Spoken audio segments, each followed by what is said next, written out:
Send me your deck. Yeah? I'll take a look. Wow, okay. She said deck, in case you misheard. Oh my God, Doran! Just in These case. are my friends. I'm making These are sure. not random people Yeah, on they the all internet. start as your friends. Oh, I know. I know exactly where that went. Yeah, I know. You have to understand, Calculated. Loco's the opposite to most guys. He tries to start in the friend zone and then work his way out. So No, that's not. Oh my God, I hate you. It's kind of true, isn't it? It is Why kind do of you true. do this? It's low-key kind of true, though, isn't it? My It is. God. I just tell it like it is, mate. I tell it like it is. So. Man, Doran's Just the not end of our like this. segment. Off camera, Oh. he's so nice. I He talks can about be a very nice topics. guy. Something about Doran when he gets on camera Yeah, that the it moment just he gets on When the camera. light comes on. It's kind of like a werewolf at night, Exactly, the moon. yeah. That's Become a what the different camera person. is to Doran. Become a different person, sadly.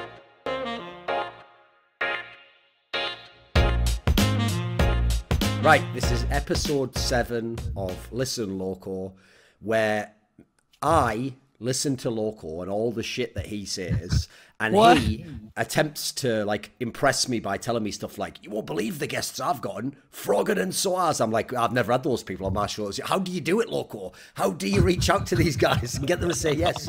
Because Loco thinks he's the king because of how he's been set in the air. Yeah, I'll give him credit. He's gotten a couple of good guests, you know. He had some fillers as well, if you've been honest. But whatever. Not everyone's available every time, you know. I mean, to be fair, me and you, Loco, we turn up to all shows no matter what. I mean, we're not all, you know, Korean tier list makers who can never be known whether they show up or not. So, you know, everyone will have to guess who I'm referring to there. So one thing about the sOAZ thing, I actually have to give you credit for it. So apparently sOAZ commented on one of your videos that he wants to be on our show. And I think sOAZ would have came on anyways, but still, I'll take credit for this one. I got a world finalist on the show. Well, listen, mate, anytime someone from World Finals comments on one of your videos, say that they want to come on, we'll have them on as well. So we'll have the same rule for everyone, Loco. So better luck next time, mate. You know, get a couple of decades in this industry, maybe become some sort of legend along the way. Doesn't matter that all the plebs think you just know nothing about the game. You just a guy with ginger hair talking shit. You know, it doesn't matter. At the end of the day, I always say that to my accountant. I say, "God, the problem is all the fans think I'm a pleb," and he goes, "No, the money's all still there." I go, "All right, well, checks out then, right? See you next week, Bill." And then I just go back online and I part a video like what I think about, and I just pick a country randomly, players from Iraq, then I just make up my own tier list. So obviously our guest for this one is sOAZ, who, I don't know, here's the thing, sOAZ, right? I obviously love to roast people in the intro, right? And just go hard on them, you know, and like pick things like, and fuck with them a bit, because it breaks the ice a bit. Loco unintentionally roasted you there by going like, we have a world's finalist. Loco, don't know if you're watching that, mate. He only got to play one game in the whole playoffs, and it was when his team was literally like, you know what, there's literally no hope, but Riot requires us to sit down and play one more game. So anyway, you can have a go now, sOAZ. He's like, "Oh, brilliant, well, can I have a turn now?" And then when he came in, fucking Whippo had just like giga boosted the Shy's confidence level by just getting rocked for like 2 straight games. So what do you expect? Like, that must have been kind of a whack situation, right? So I was like, even though, you know what, you did play for the team all year. At one time, it was like a legit rotation, you know. It must have been whacked after sit out the playoffs and Worlds, right, most of the time. I mean, yeah. I mean, I pretty much as you said, like, for me, of course, I had the option to start. I mean, not to start, but to play the last game.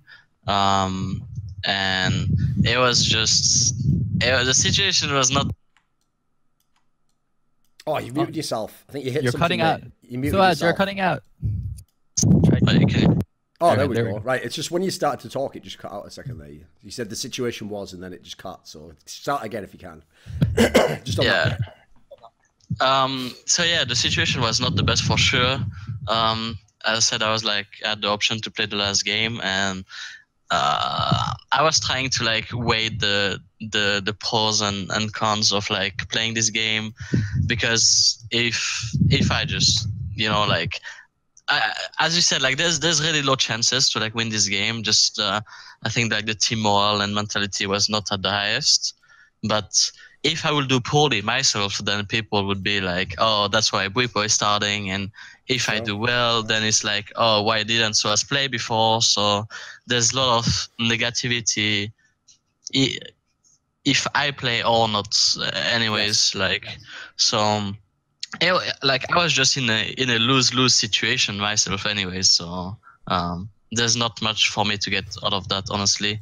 The only reason why I played is because I had the chance to play on Worlds final, right, in front of a big crowd, and this was the main thing about it. Fair enough. I mean, if FNATIC randomly gave me a shot at playing World Finals, I would play too. Like, why would you not play at World Finals? Like, who in the West can say, "Hey, I played at World Finals"? Like, it's a very big honor. So, I mean, to be fair, if you'd have just like acted a bit more mature, you could have played in the Season 2 World Finals, Loco. Ah, god damn it! I would have won too. You definitely wouldn't. You definitely wouldn't. Okay, come on. Right, what about this then? So as obviously one of the big things that's changed for this upcoming year is the franchising issue.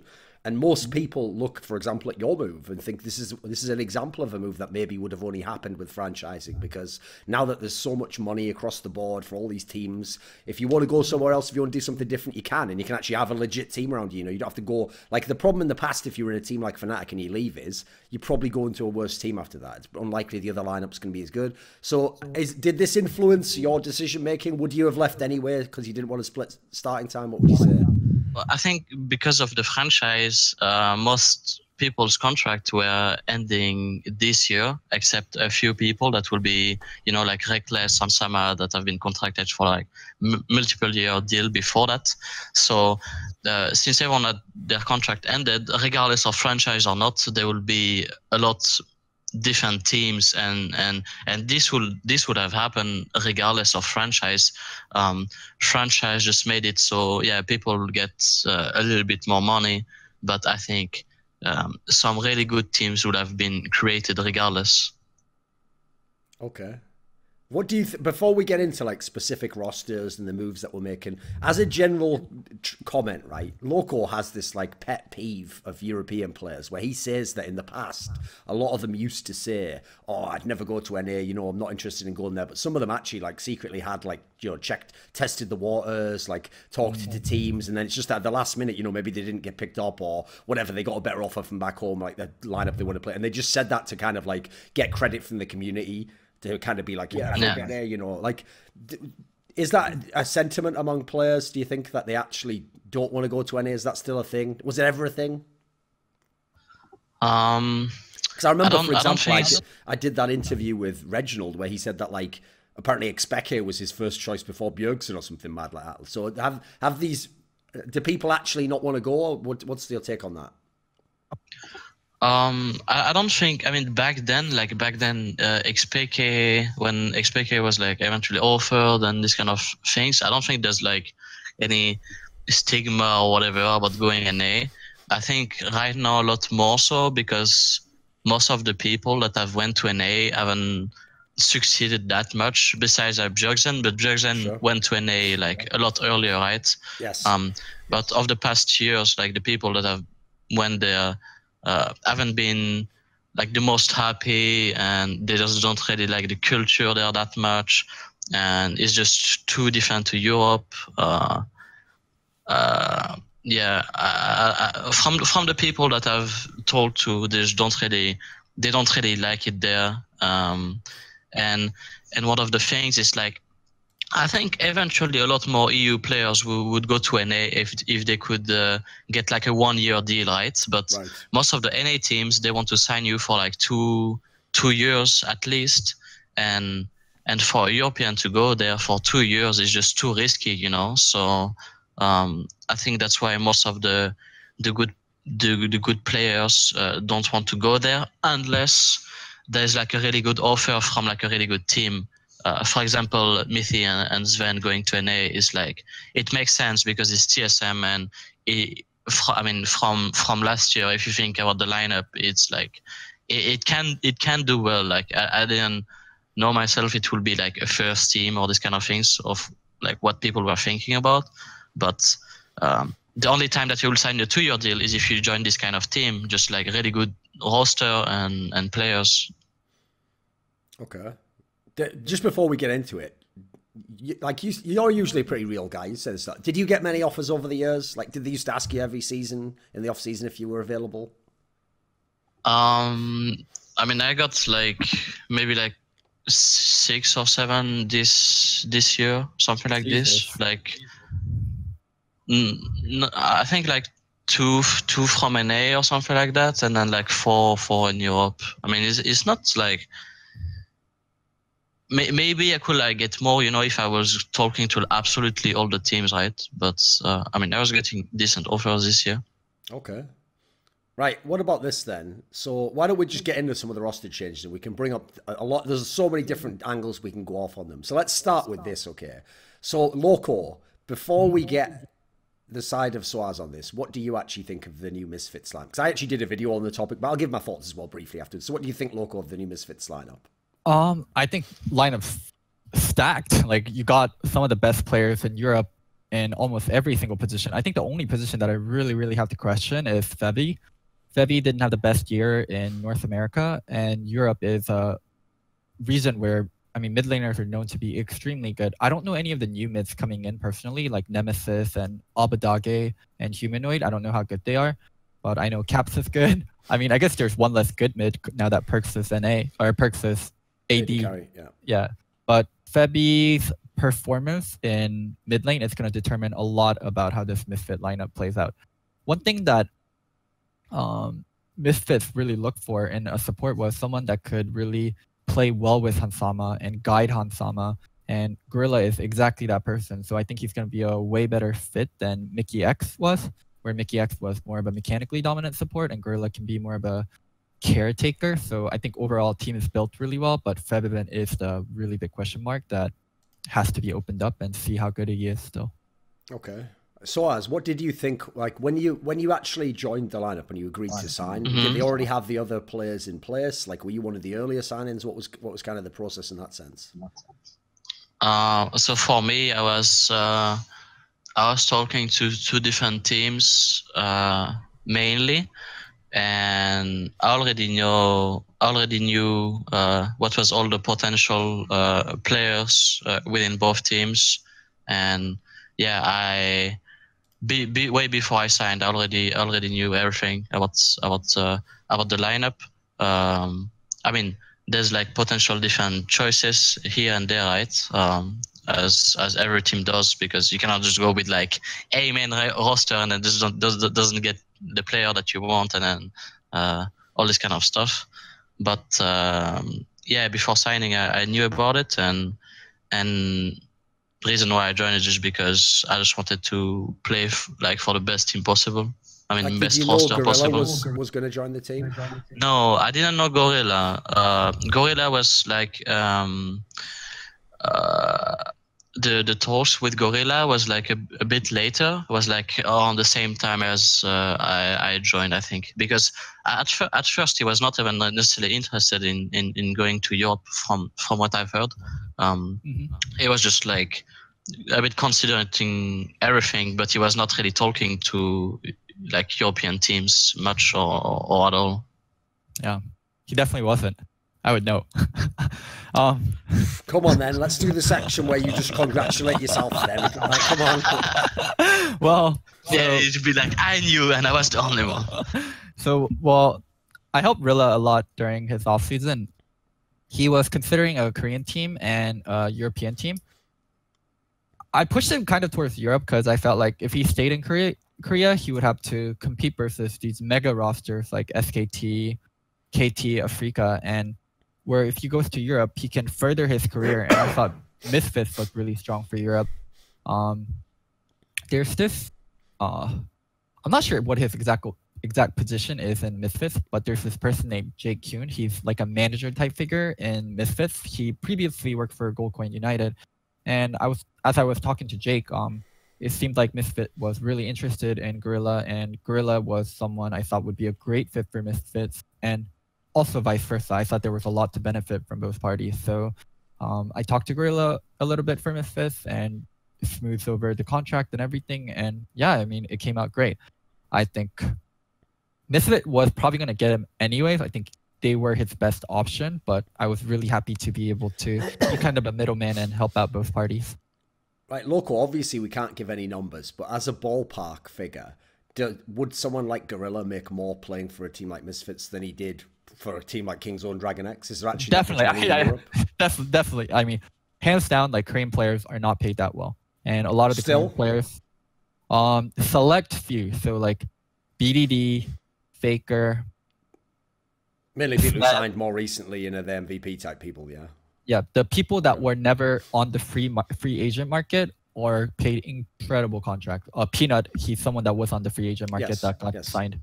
But I saw that. They said he was the highest paid jungler, so that makes sense. Yeah. Okay.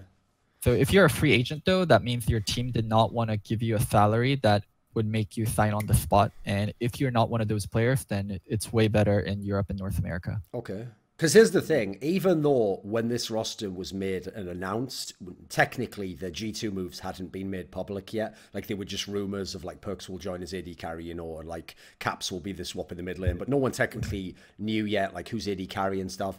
But actually, I have to say, even after seeing the G2 lineup, and especially after seeing the FNATIC lineup, I think this Misfits lineup is the best in Europe. What do you think, Loco? On paper, yeah, but I mean, on paper doesn't always mean the best, right? And sure. we TSM's found that out a few times. Yeah, so it's true. Their best lineups on paper were the ones that got rocked. I've made this point before. It's pretty true, isn't it? Think about it, sOAZ, when they had Yellow Star, when they had Sven and Myth. These should have been the ones that won the championship, not fucking Biofrost or whatever.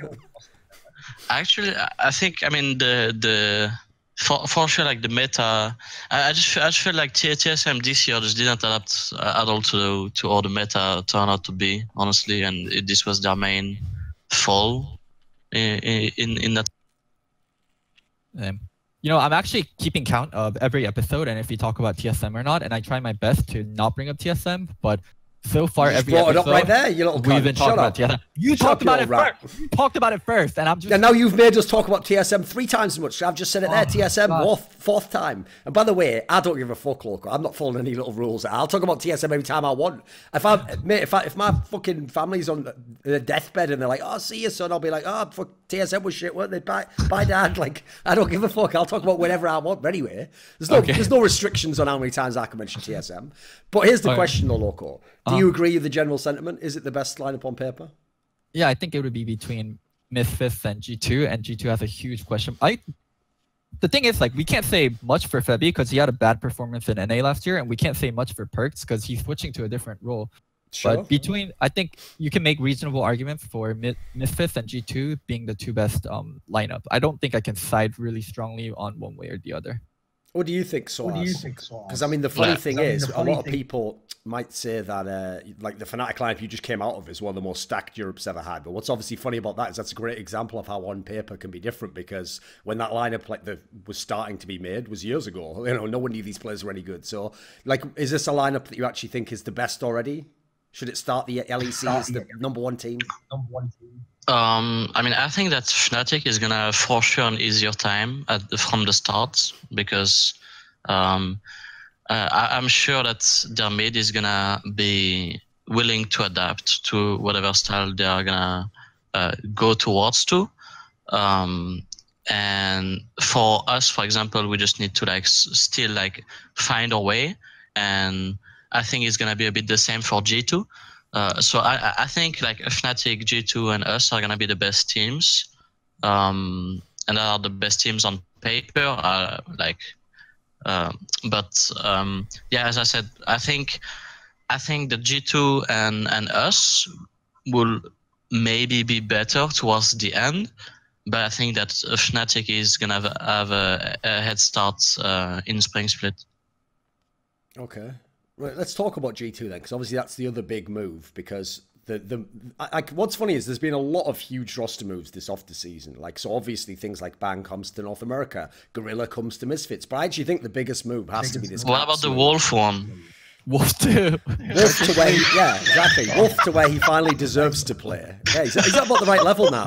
Now he can go to Worlds and actually it's justified. You know, he didn't just steal someone else's spot. Now he can go as a wild card, play in the play-ins, probably lose. Actually, to be fair, they always beat G2, so watch out, G2. This time, Wolf might actually beat you. So, right, what about this then? Here's my question. So, to me, the biggest roster move, I think, is the Caps one. Because after Worlds, most people, if you think of how League of Legends used to work, you would think, right, Caps as well as Reckless are the face of this franchise, you know. In fact, with Bwipo as well, you'd think the first thing FNATIC does is like you sign all these guys to like maximum length contracts, like let's keep this squad together as long as we can. So the idea that Caps not only leaves, but leaves to a team that obviously, because FNATIC was the #1 team of the West, is in theory a worse team, That's pretty shocking to most people. Like, I think most people lost their mind when they even heard this rumor. What do you think of this move, sOAZ? What did you think? Like, did it shock you? Did you have any inkling this could happen? He was your teammate.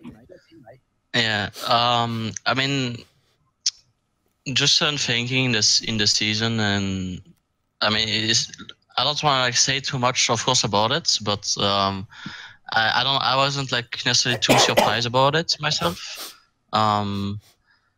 I know for example, Brockstar signed just right before Worlds, and then Healy was already signed for 2 years. So it will.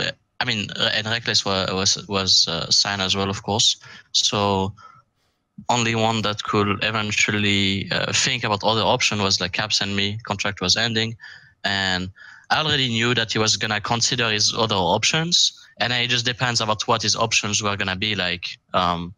But I'd say that even before free agency started, there's like a 50% chance of him leaving FNATIC. That's pretty crazy, 50-50. So wait a minute. Let me ask you this, sOAZ. Would he actually have left if you'd won Worlds, do you think? Do you think he still would have done it?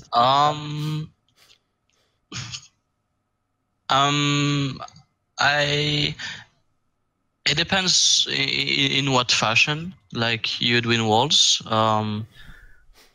Maybe like the chances will be a bit lower, but he will still consider it other things. This guy is crazy, then.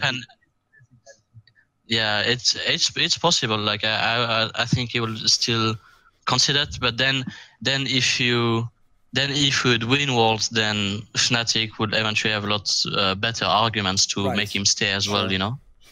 Because I think that might be the recipe to be the most hated player in the history of League of Legends, is if you just won Worlds with FNATIC and they were like, anyway, guys, I'm just joining our main rival now, so see ya. Like, and all the fans are like, what the fuck? Didn't we win Worlds? He's like, yeah, but I'm crazy, so I do shit like that. I know a few of like what his options were. I mean, most of what his options were, honestly. And like, I think even if it was not G2, he would probably have went with some other teams, probably. So I think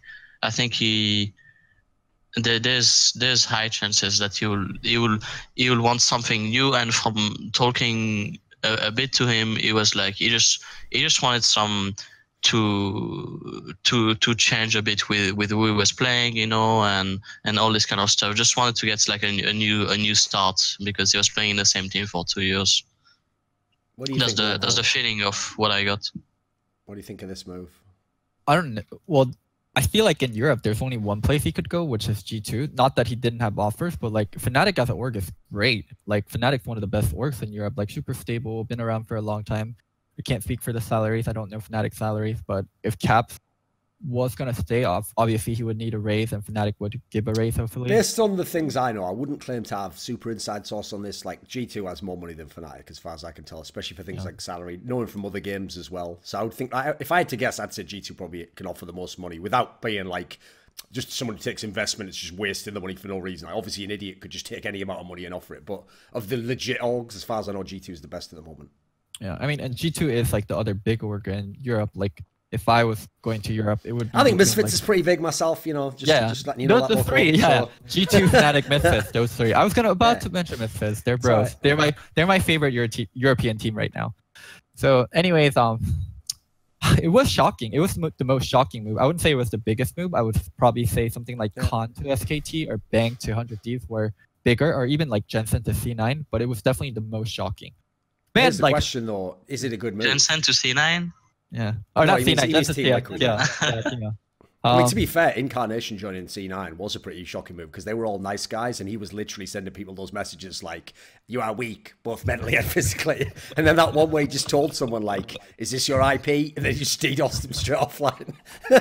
You know, my favourite part of that story, by the way, Loco, is that here's the one thing. Eventually, obviously, because he got unbanned, Jensen did admit to all that. But he used to early on claim that he wasn't doing any of that shit. It was like so blatantly obvious he was. Like, whatever. He was just young, I guess. Whatever. We'll write that off. Anyway, is it actually a good move though, Loco? That's the key question. It's like a hate move. It's like, it fucks FNATIC so hard. Like, yeah, it's brilliant, isn't it? Perks doesn't even have to be a great ADC. If he's like a top 4 ADC, this move is fine, because it just fucked FNATIC. It took out a competitor. if Misfits never happened, this would make them the #1 team. But by fucking FNATIC and also getting caps as a mid laner, just if Perks can be like an above average ADC, they'll be competing for championships. And I was wondering, like, how the fuck is someone going to beat FNATIC next year from Europe? Like, it seems like they have so much of the talent, but now, like, they broke up the most important part. So opens that door really wide for not just G2, Misfits to challenge FNATIC. Yeah, I like it. It's good. Right, what do you think of that, though? Like, do you think that, is it a risk for Caps to join? Will Caps just be the same player in G2 that he was in FNATIC, sOAZ? I'm sure that's Caps is a player that is like really willing to adapt to whatever his teammates wants to do. But if it doesn't work out for him, then of course he would want to like change things up. So I don't know which style they're gonna go to. If they are gonna go towards just ask Caps, like, you know, and see the way that he wants to play, or if they already sort of have an idea and then they will just they will just see and play a bit more with feeling at first. But I can see them from the start probably playing more towards mid and top lane, and then see how well Perks and Mickey are doing in the bot lane. Because the funny thing is, Loco, on this one, I'm actually like, if I have to just look as an outside observer and just consider the teams and don't think about what any player's thinking or what they want, I think it's a terrible move. Like, I think Caps is an idiot in that sense. Like, he just literally left maybe the best team the West ever had. Like, in theory, as long as it didn't switch to a tank meta, they could have been very good this next year as well. Like, there's no reason, like, for them to make any changes, basically. I mean, obviously, they shouldn't even want sOAZ to leave, but in this particular case, he wants to be a starter, fair enough. That's the one move that makes sense on paper. So, from that level, I actually think, just from Caps' side, I think it's a terrible move. But I will say this, when he gave his reasons why, if you saw, we're on like Twitter or something, he said, you know, like, I'm just a crazy guy, I like to do like weird moves, you know, and like get new challenges. That sounds bullshit. Like, no, but here's the thing, that is actually in its own way kind of cool, because I'll tell you a very, very quick story. I won't go into massive detail, but there's a very legendary Counter-Strike player who was actually just put in the ESL Hall of Fame. He was called Element, and he was from Norway. And the thing is, because at the beginning of his career, because he was from Norway, which is like a very, very expensive country with like insane GDP and stuff, because of that, esports is like, there was like almost no esports orgs in Norway. So even if you were the best Norwegian player, you usually had to play for like a Swedish team, or, you know, go abroad basically slightly.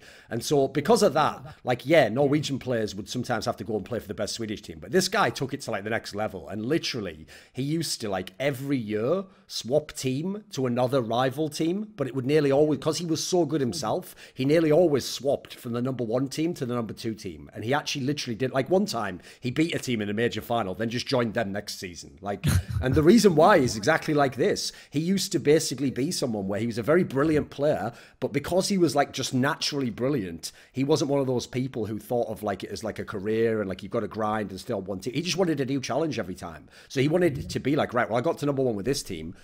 Could I get the team that we just beat to the final, though? Could I get them to #1? Which is like, it's a mad way to think, because you're going to win a lot less championships in your career, as opposed to just, you know, if you're on the best team. Like, this is why it's a good example. He was actually on the team at the time that broke every record in Counter-Strike in like 2003. You know, they had like the prize money record. They like barely ever lost a map. He even left that team to go to their like #2 team, which is the rival. So some people are just like this. And so what I'll say is this, on that level, it's kind of cool. Like, if he actually does go there and become amazing and G2 wins stuff, in a way, it's more impressive. It's just the problem is, just like the guy I was referring to there, what worries me is that at the end of his career, if Caps doesn't do some amazing shit, we'll be talking about him like I just talked about that other guy, where what everyone says about the other guy, Element, is even though in his career he won like, you know, 5 majors or something, everyone says like he's still an underachiever, because if he had just stayed with any of the really good teams, maybe he'd have, you know, 10 majors or 7 majors, or so that's the reason why I worry in that sense. Like, I guess if you're a young guy like Caps, you still think it's all fun and games, like, haha, I'll just join another team. It's like, mate, it's fucking really hard to get on really good teams like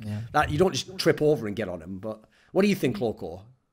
Well, there's something I want to bring up. So I talked to a few European owners and coaches, and then one question, like for fun, we always talk about is, if you could start your franchise with Caps or Perks, which one would you start with? And a lot of opinions differ.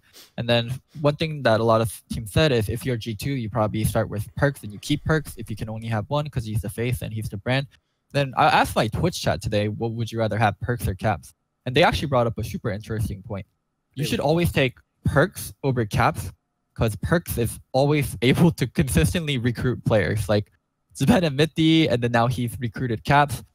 There's a lot of poaching allegations, and I think that's a really dangerous allegation to make. We don't know what actually happened, but perks is able to consistently recruit top-tier players from other good teams onto his team, and I actually think that's a super valuable thing for like your star player to be able to do. Right, you know what? I'm going to do it again, Loco. I give every now and then we're going to have a little section where I give people watching the show tips. I give out pro players in League of Legends tips, not in the game League of Legends, but how to control your career. So in a past episode, sOAZ, I told people the way that you flim people in the US without getting banned, where you just use sarcasm all the time. You know, like, oh, thanks, jungler. Definitely stay alive as long as you can in your life because you're a wonderful person. You know, you do it like that, you know. So really, you just hard flaming him, but you do it like cleverly. Similar tip for players out there who want to avoid Riot's poaching and tampering rules, because obviously the problem with the poaching and tampering rules is they're impossible to enforce unless someone gets caught or someone turns himself in. Like, you can never really know how much did a player say to another player, like did he ever hint to this player that, you know, join our team? Because obviously if anyone gets a log where it's like perks to caps, like, hey caps, join G2 next season, we'll own everyone, ha ha ha, shall I put you in contact with Ocelot? Yeah, that log will get you instantly wrecked and you'll get a poaching fine. What you do instead is this, Perks, are you ready? You say, ha ha, hey Caps, I'm really loving this new crop of apples that we've gotten in the orchard here at G2. You should come and enjoy some of them during the off season. And then if he goes like, ha, no thanks, or whatever, then at the end if people go, what, were you trying to poach him? You just go, no, I just wanted to make him a lovely cake. Just going to make him a little apple turnover. And then if he does join, that's just coincidental, isn't it? What do you know? Yeah, I thought he was just coming for apples. So you think Riot, you underestimate, like, you think Riot, if they saw those logs, they saw those logs and they would be like reasonable amount of, like, no way. So now you're telling me that because of poaching rules, you actually can't for real invite someone to an orchard? No way. I think I've cracked it, Loco, and you're just salty that I've figured out the code to poach. There you go. Everyone who's a pro player, poach to your heart's content. Just do it the way I told you to. And I'll be your fucking lawyer. I'll be like, excuse me, sir, are you against apple pie? You're against American value. Like, I'll just go in their face at that and riot. I'll be like some amazing courtroom scene out of a movie. I'll come in and like turn the jury at the last minute. Anyway, going back to what we were talking about before, this is the real question, sOAZ. Right? I know, don't, listen, if I wanted someone to come on a show and give me a bunch of bullshit feel-good answers, I could get everyone else who was in FNATIC. So I've got to ask you this question. Do you actually think Perks can be as good an AD carry as he was a mid laner? Because he was a pretty brilliant mid laner, right? I would say that he can, but it's going to take time. I think to change position like that, they just need... It's not only about practice, he just needs like a mentality... like some mental changes in terms of a lot of things that is like in the game. So I think there's definitely gonna take him some time to adapt and shift towards that. So yeah, I don't think from the get-go, or I don't even split, but it's possible for Summer Split for him to be as good on ADC as he was in mid. I think he have already a good level, but we just need to see how good they will be together with Mickey, and more so on against the top teams, right? So one thing a lot of people said was Perks was a really great AD during the funnel meta. And whenever he played AD, he was really a monster on Kai'Sa, yeah. Yeah. So, who is the best AD right now in Europe? Like, who's? But this was really not difficult, no? Like. See, here's the thing: Loco hasn't fully experienced European players. Like, they even in public are just arrogant. Loco, like they don't. Not it's even just in private. Like, Froggen's never met anyone who's ever as good as him. sOAZ thinks, I put funnel on me. I fucking carry the games as well. It's not that difficult. Like, yeah, I know. Like, no, I mean not in this way, but I mean I think he was doing fine. It's just like their funnel strategy was like quite different than most teams, honestly, and that's why it was working for them, and it was like the main reason. So yeah, they are just playing well with their strategy in the funnel. Yeah. I don't think necessarily he was like better ADC than some others that were doing it. Yeah, I think come on, Loco. Wait a minute, What? Loco. Remember, the problem with funnel compared to AD carry is, like, in funnel, you literally sometimes even have two people protecting you, just getting you fully, like, farmed up, making sure you get richer and richer while you do almost nothing in the game except kill creeps. You get to the end of the game, you win the game, you have the most kills, and everyone tells you you're the best. But enough about Reckless's career. Let's get back to the funnel meta. See the way I set that up there? Whatever. I thought that was flawless myself. I thought it was pretty good. Pretty good. Isn't it? Here's the thing. SOAZ knows I'm like a... Yeah, no. SOAZ knows I'm like a low-key reckless here. In fact, I think pretty much everyone does at this point in time. No, but Loco, I know you say that like to find like a sort of ray of hope. And the thing is, as I actually said when I did a video on this topic, to be fair, Perks doesn't actually have to be as good as he was as a mid laner. He just has to be basically better than Yarnan and then above average. Yeah, that for the team it makes sense. But I mean for him individually, like let's say he did just become like, you know, the 4th best AD carry and that's all he ever is in Europe. That's kind of whack for someone who was like an amazing mid laner, don't you think? Yeah. I think Perks was the best Western mid laner at Worlds. For the best Western mid laner to go to a 4th best AD carry or even below, it's like, in some ways, it's career suicide. I mean, luckily, hopefully he can change back anytime if things do go wary. But you're at the top of your game. Like, I think Perks was better than Caps at Worlds, just from pure performance. I know over the year, Caps was better, but at Worlds, just Worlds performance isolated, Perks was better. So, European kids are crazy. I will even say, like, I think there are, like, I mean, I know Caps, you know, and I know crazy he can be, and I know that if for X reason, like the team just like shit the bed, you know, and Perks is just completely trash on ADC, like I know that they will put Caps ADC and Perks back. Yeah, why not? Why not? Oh god. Why not? Just do it.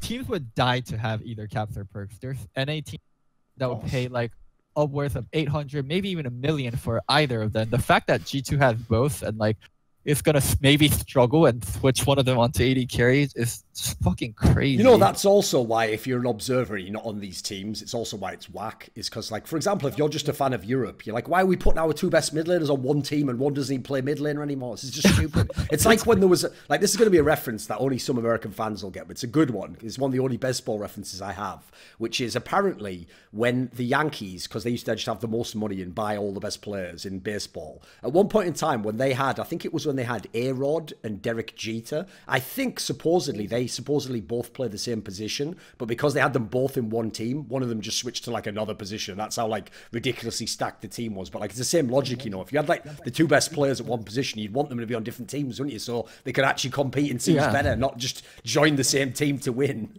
It's a waste of talent, but it's very, very on brand for G2, very on brand for Caps, very on brand for Perks. Like, you know what though? It reminds me of back in 2012, there was this young Korean AD carry. He used to play like Caitlyn a lot, you know, and mainly got carried in lane a lot. And then what he did is he thought, right, I'll role swap position to support.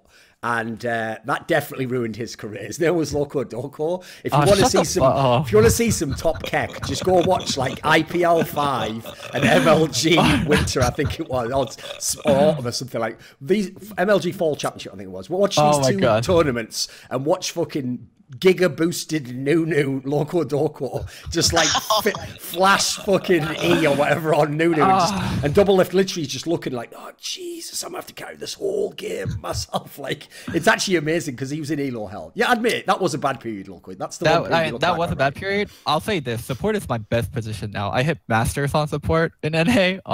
Okay. If I took support more seriously back then, and if I took gaming just more seriously back then, I think I would have been a good support. But enough of that. Let's move on to the next team. I got one question though before we move on. Okay. SOAZ, did you ever consider role swapping? Because if you remember back in the dark days of when every top lane champion was a dog champ, basically they were all just tanks and fucking bruisers. I know that, like, obviously my favorite player, Flame, there was a few players who actually did consider, like, maybe I should just become a mid laner or something, you know, like then I can play the AP carries that I want, etc. Did you ever consider it? Not like not the type of consideration that you might think about. Like, just think about it like sometimes, right? Just for just for the fun of it, but not really consider it like doing an off season or something like that. You see, Caps, that's what you do, mate. You think about a crazy idea. Like when FNATIC asked me to be their coach, I thought about it for about a week. Like, haha, wouldn't that be crazy? Of course not. Let's be realistic. Let's go on with our lives. Caps' problem is he just goes like, yeah, fuck it. Haha. He's that guy who, when you're out drinking, you're just like getting drunk, and he's like, you know, we should just get a van and just drive to Peru. And then the next morning, he actually does show up with the van, like, beep beep. Why are you getting in, guys? Like, get all your bags and they get. Whether that part was actually stolen from a Doug Stanhope joke, but okay, whatever. It was pretty good. It's still pretty good. Anyway, go on. You never really thought about it though. It was just like for fun. Yeah, no, I never really consider something like that during off season, or eventually like try to make a team like that. Like, I think if it will ever happen, I will probably like take like a split off, you know, or something like this to actually like really learn the role as much as possible, rather than. If you just were going to swap, what role would you straight. want to swap to? What do you think would be the role to swap to? I think. I mean, the main roles I play in solo queue is top laner support. So I think I will be a good support, honestly. Okay. I think role swaps are so dumb. I genuinely, like, I know we always talk about, oh, what about Ambition? Oh, what about Gunwung? Those are just such rare cases. Like, to be a pro at a role, you require so much knowledge and so much finesse and so much matchup knowledge, and your viewpoint is through that role. And to throw all that away and switch to another role, you should only do it if you can't compete in that role anymore. When Ambition couldn't compete in mid, him role swapping to jungle made sense. When Score couldn't compete in AD, like role swapping to jungle made sense.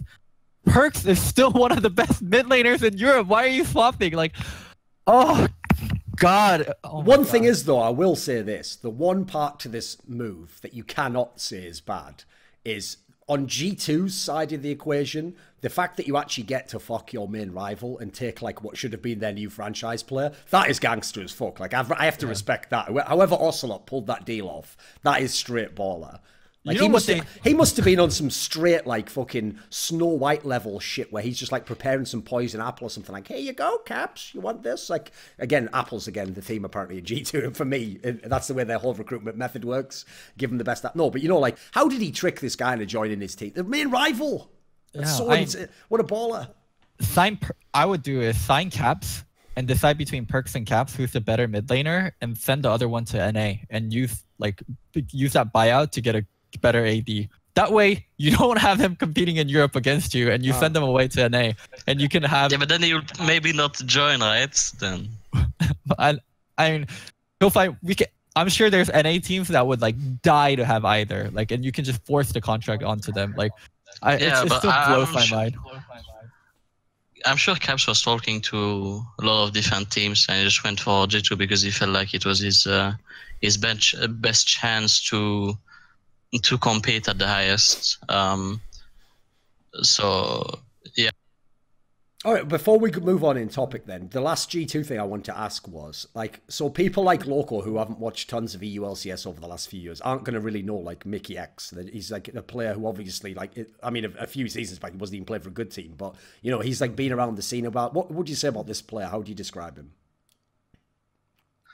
I mean, it's only from things I've heard, and for example, my bot lane eventually, like talking about enemy bot lanes or things like that.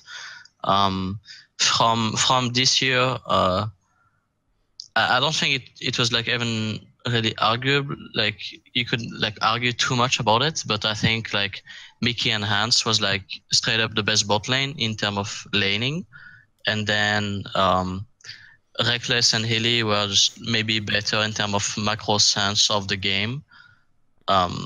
So from what I've heard, it's like Hans and Mickey, they're really good on lane, but they are not like talking that much and making like the greatest calls and all this kind of stuff to like push in their lead, and they are just like not really like macro geniuses, right? So this is what I've heard in terms of like both of them, and both of them in terms of personality, like are a bit quiet and not very talkative. Okay. Because that was another one of the reasons why I actually wondered about this move. Is like, I'm going to go ahead and guess Perks already knew they could get this player, you know, and he's like the support he wanted to play with or some bullshit like that. But, like, you have to realize if you play with Mickey X, in theory, you're trying to be like the best lane, like just be fucking dominant bot lane. So there's a lot of pressure on Perks actually, I think, in this team. Anyway, should we move on? Should we talk about some team? I mean, they used to be good ages ago, you know. There's not talking about TSM, remember we're in Europe right now. They used to be good a while ago, but quite frankly, their best players have left. Who gives a fuck about them? FNATIC. What do you think about them, sOAZ? What do you think about this new lineup they've got with this guy, NEMESIS?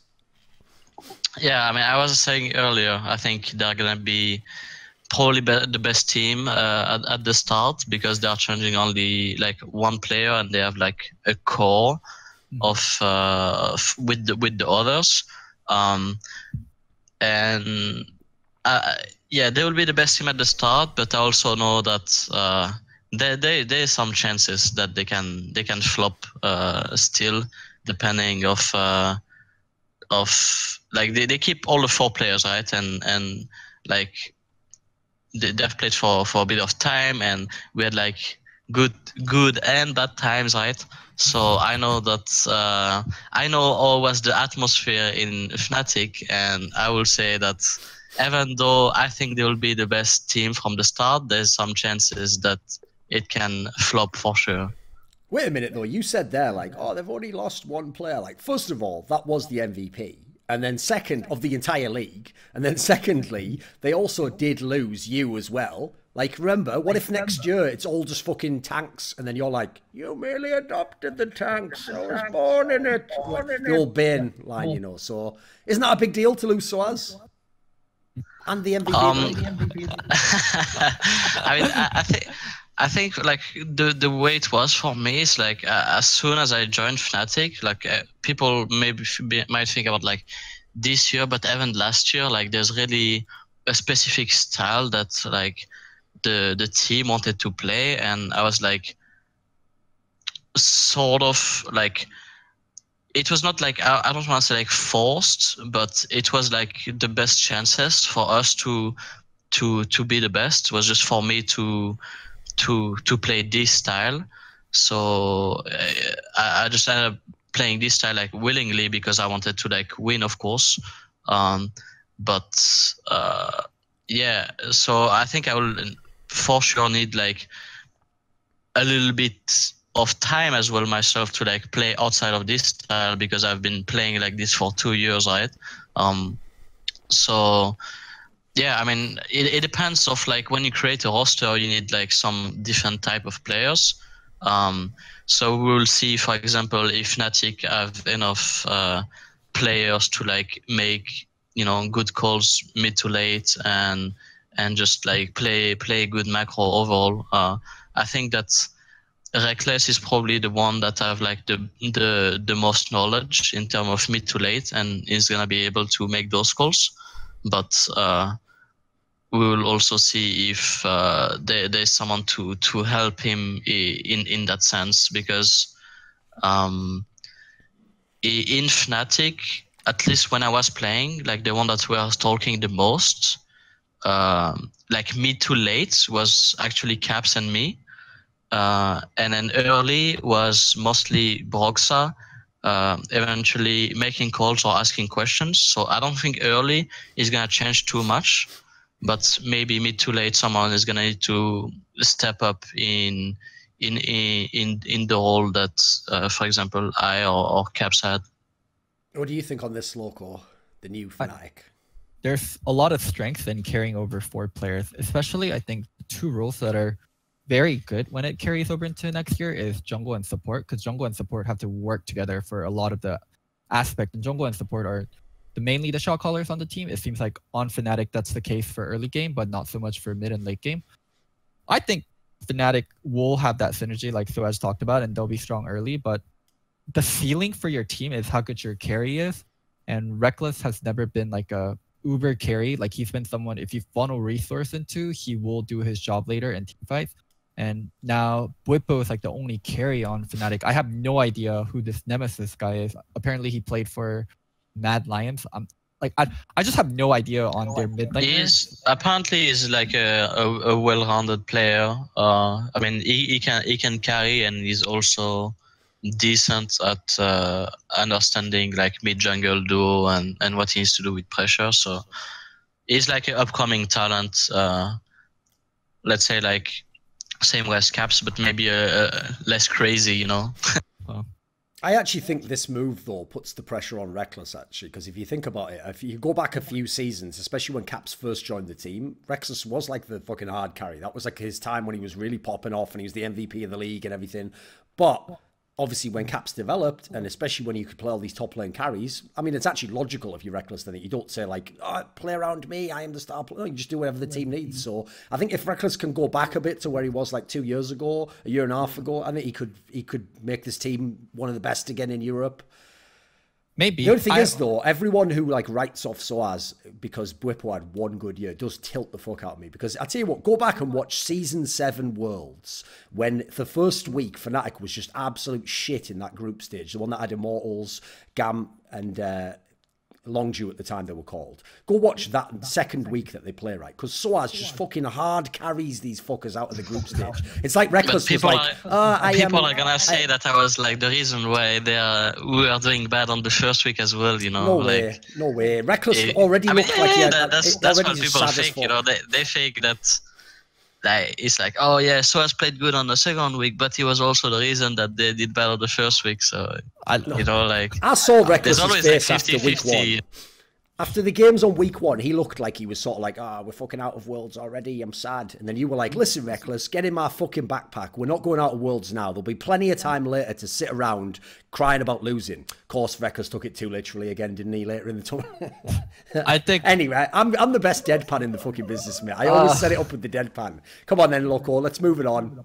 I mean, for the sOAZ part, I think sOAZ is a good player, but between the three of us, I don't think three of us will criticize sOAZ good or bad. So I don't think it's fair to talk about like if it was sOAZ's fault or not in 2017 Worlds. Like we have sOAZ fanboy, we have sOAZ, Loco, and then we have get sOAZ Bjergsen on here, mate. Get Bjergsen on here, mate. I'll tell him right up to his face it was his fault a few times. Get him on here, mate. Get him on. We're not pussies on this show. Also, sOAZ has done plenty of stuff in the past that was some dumb shit. We all know that, but that's in the past. So who cares about that now? One thing before moving on from FNATIC, I actually have a lot of respect for Youngbuck and what he's done for the team. Just from the outside, it seems like he's been a driving factor in terms of like culture and how FNATIC is. And I think like Youngbuck staying is a big part, and NEMESIS hopefully just fits into whatever FNATIC has going. Yeah. They've had so many years of success. I'd actually just like to say I have respect for Dylan FALCO, the former coach of FNATIC, because he was once involved with a Locodoco run TSM, and yet he actually once had success at Worlds. So obviously he was obviously an incredible guy, because that's the fucking training weights right there. He was with TSM, org that's never done shit at Worlds ever, and then he just went and it got to round of 8 finals. So obviously. You taught him everything you knew. He immediately just threw that in the recycle bin and then started learning from fresh. And he did. He learned in about a year and a half. He became really good. Well done. All right, moving on to SCHALKE. Dylan's actually the coach for SCHALKE. Doran, you actually shit on Dylan a little on Twitter, did you not? Yes, I did. That was a joke about that part there, by the way. I know. I understand jokes now. So anyways. Okay. Right. I guess Doran and sOAZ, like, what's you guys' opinion on Dylan? There's actually 2 people here that work with Dylan. sOAZ is they're probably not going to hard flame him, but go on. You do it first then, sOAZ. It's not let's BM. What do you think about Dylan FALCO? I mean, the best thing about like coaches that coach like like the top teams of this year is that they can translate what they learn to new teams. I think so that's the best thing that he can bring like to the team is like what he learned from this year and then translate to like his new players in terms of all positions. So this is like for sure like the most valuable things that you can have, and it's the same thing that Youngbuck have been doing because they have been in all the best teams. So it's just easy for him to translate those things. But one of the things that coaches are like after they taught all those lessons and what they've learned over last year, then it's just like, how well can they keep teaching and helping those players? So that's where a lot of coaches tend to flop, in my opinion. Like they just teach all they can do during like a spring split or so, and then summer split is like, like just players like leading the charge, and then coaches not really knowing what the fuck to do. Yeah. Well, to speak a little bit on that, like initially, like at the start, that's when you love coaches, because like any kind of different coach you get, like he's going to teach you new information and you're going to think he's better than the last coach. Going into like summer split or into the later splits, what's really important is the game is always changing. League of Legends is always changing. And I think it's a coach's job, once they have the system going and like the basics going, to make sure the team isn't getting too cocky and to keep learning new things and bring in new information from different regions or from different teams and keep innovating and make sure the team's not staying stale. I mean, as someone that's a coach and that's coached in the past, like I'm not going to say coaches are useless once they taught things, especially in League of Legends where the game is so much about change, and also there's things to teach just beyond the game. So that's where I think coaches have to bring value after they coach the basics. See, people don't realize. Yeah, go on. Do you think that like in a few years from now, eventually, like 2, 3, 4 years, like most of the coaches are gonna be pro players, just because like good pro players, like that have been playing, either at Worlds or these kind of things, just because like they can exactly do that, they can like keep on teaching things rather than just teaching the things that they have learned because of his own players. So I think being a good pro player doesn't always mean you're going to be a good coach. And also another... Yeah, there's some learning, like you're going to have to do some things, but I believe like some of the players have better understanding of players' feelings and how to interact with one another. Like a lot of coach I mean, not a lot, but some of the coaches are not necessarily great either at like communication and all these kind of things. Well, I think it's going to depend on what the players do, but unfortunately and kind of fortunately for coaches, like the best players aren't always going to be the best coaches, and also the best players that can even be the best coaches are better served like doing streaming or doing other things. Like coaching is not that fun, to be honest. You have to deal with personality. It's not just about teaching the game. Well, the funny thing is, though, inadvertently, I think this topic ties into what I would say about Dylan FALCO, because on the whole topic, by the way, of like players becoming coaches, 99% of pro players would be terrible coaches. A lot of them, it wouldn't even matter how much they tried. Because, like, I would be the best coach. Like I'm just putting it now, in 2 to 3 years. Like if whenever I will stop playing, I will try to be a coach. Okay. I will learn to be a coach, and I will be the best coach in the world. Dude, sOAZ, wait, let me say one thing to sOAZ. Coaching isn't just about X's and O's. I have no doubt, like, League of Legends. No, not even about like, I mean, you can eventually like ask former teammates or whatever, but like not only about like game knowledge. I think I'm pretty good at understanding my surroundings and how to communicate with like people in real like life setting, So I think there's of course like tons of things that I will need to learn. That's why I'm saying like I'm not gonna be straight up greatest coach, like I'm gonna eventually just go to a team and just learn a few things, from a team that I would want to work with or whatever. But I think if you give me like tiny bit of time of learning experience, I think I will be the best. Okay, I'll hold you to it. Whenever you're done playing? Because obviously the thing is, though, this ties into like the topic of what I was going to say, which is basically the problem is, like, I didn't actually straight flame Dylan FALCO. I just said, like, it's tough to know how much he actually did. Because the problem is, if you look at when he was the coach and there was no Young Buck, that was where he had all the Immortals teams, which were amazing, and then just flunked the playoffs every time. Then he had the FNATIC teams, which again, some of them were very, very good. People forget the Season 7 Summer FNATIC was supposed to be the best team in the league, and they didn't even make the final. That was how they lost to Misfits, and G2 just just won the final easily. So under his tenure was where teams actually tended to underwhelm, despite having a lot of talent.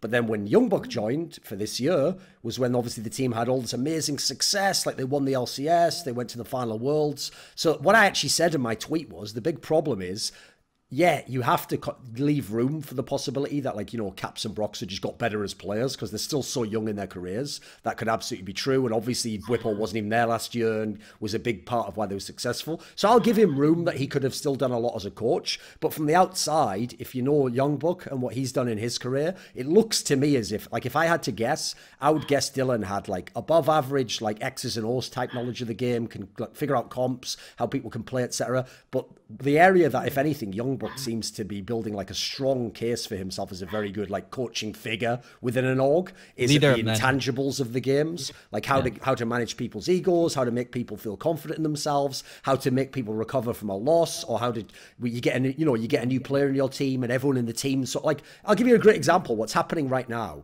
Here's one reason why, even though I look at the FNATIC lineup and I think actually they're going to be worse than people expect. One reason I'll give you a small chance that they could still be the best team is because of Youngbuck. Like, if you have that team, you have to go in realistically knowing, like, no matter what anyone in this team says, deep down we all know we're not as good a team on paper. Like, Caps was our best player. We've just lost him to a totally unknown guy.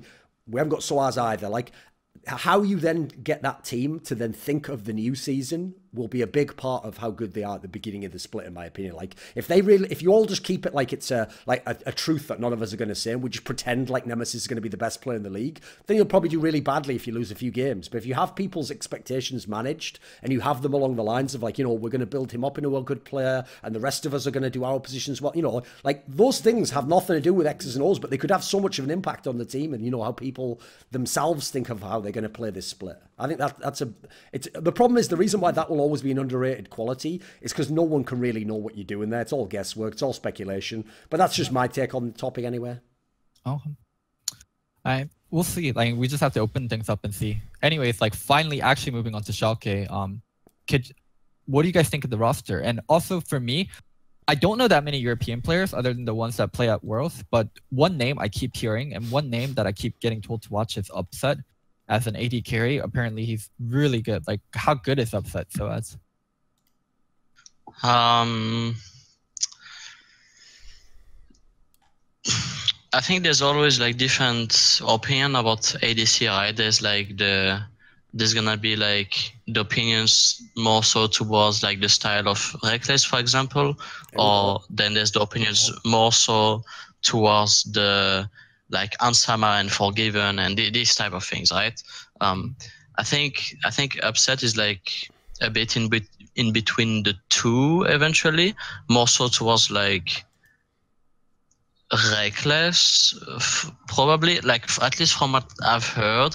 But I think, I mean, from all like the different players that I've heard like talking about him, they rank him very highly, like top 2 or top 3 in most like people's list, I would guess, I'd say.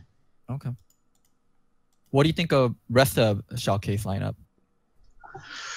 What is the? I didn't even keep following that much on the Schalke roster, honestly. Well, all of it hasn't been officially announced at the moment, but the key thing was, because they lost Nukeduck to Origin, they've signed this player, a German player called Abe Dage, is his name. Yeah. So I don't know about, like, I haven't seen the new players like play, but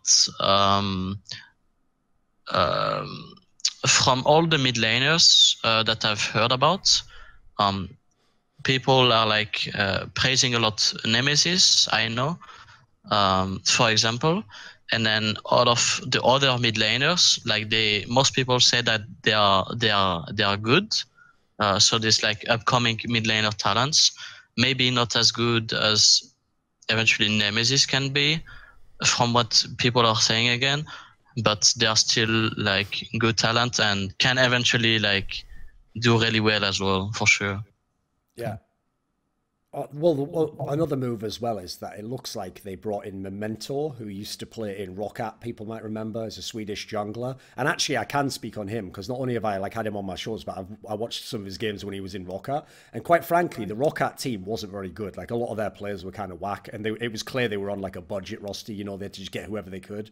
But he was actually pretty good. He was, like, the best player in that team. Like, he was one of the main reasons they had a chance to win any of the games. Very proactive jungler. So I think that's a good pickup. I personally don't think this Schalke lineup looks very good. It looks to me like they're one of the orgs that didn't have any money, because like if you're Schalke, you had to keep hold of someone like Nukeduck if you could. Like that's a player you've got to try and keep.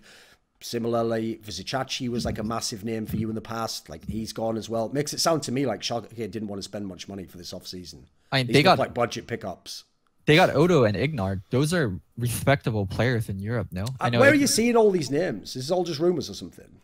So I actually made a chart, and then their lineup is supposed to be Odo, Memento, Abudage, Upset, and Ignar. And Ignar? Yeah.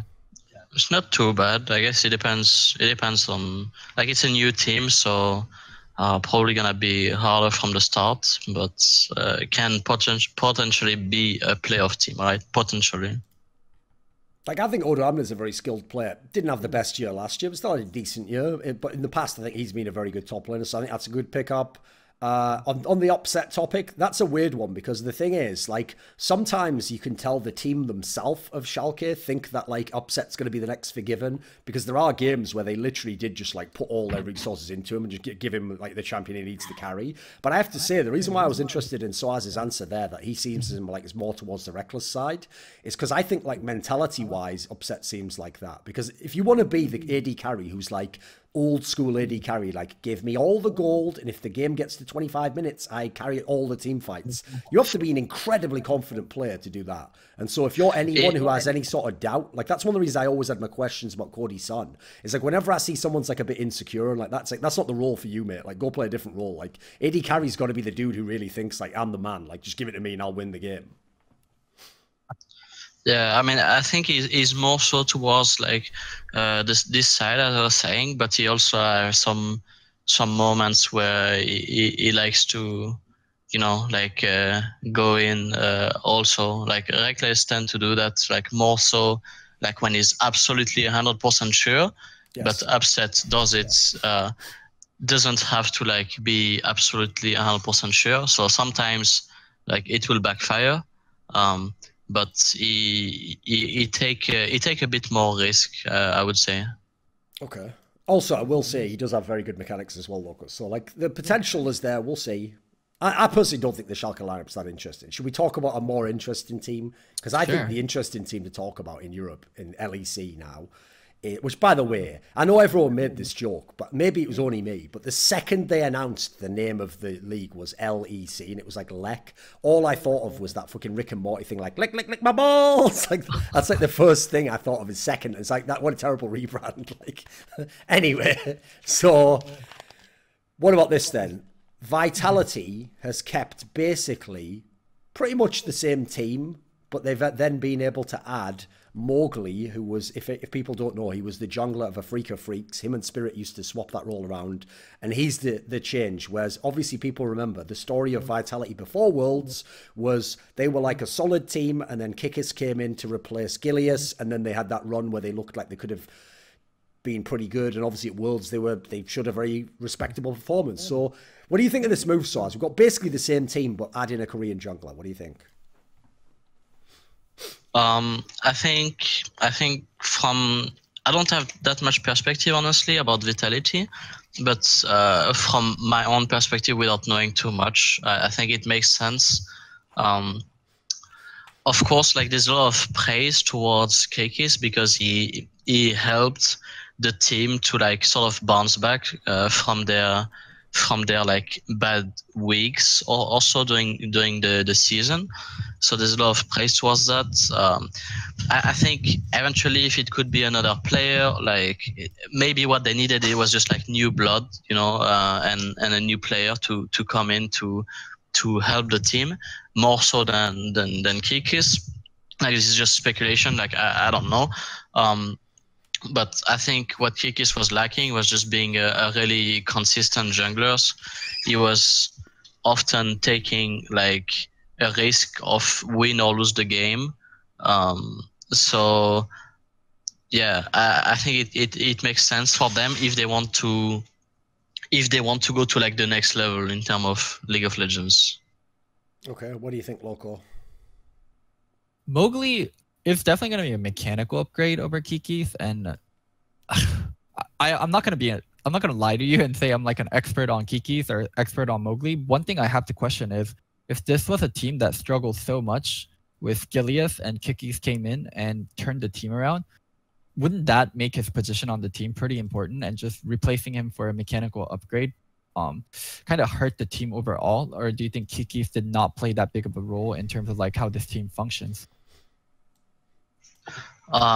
So I think I mean there's some like, from what I know, there's like a bit of issues, you know, like internal issues of like, you know, liking what this player or this other player would do.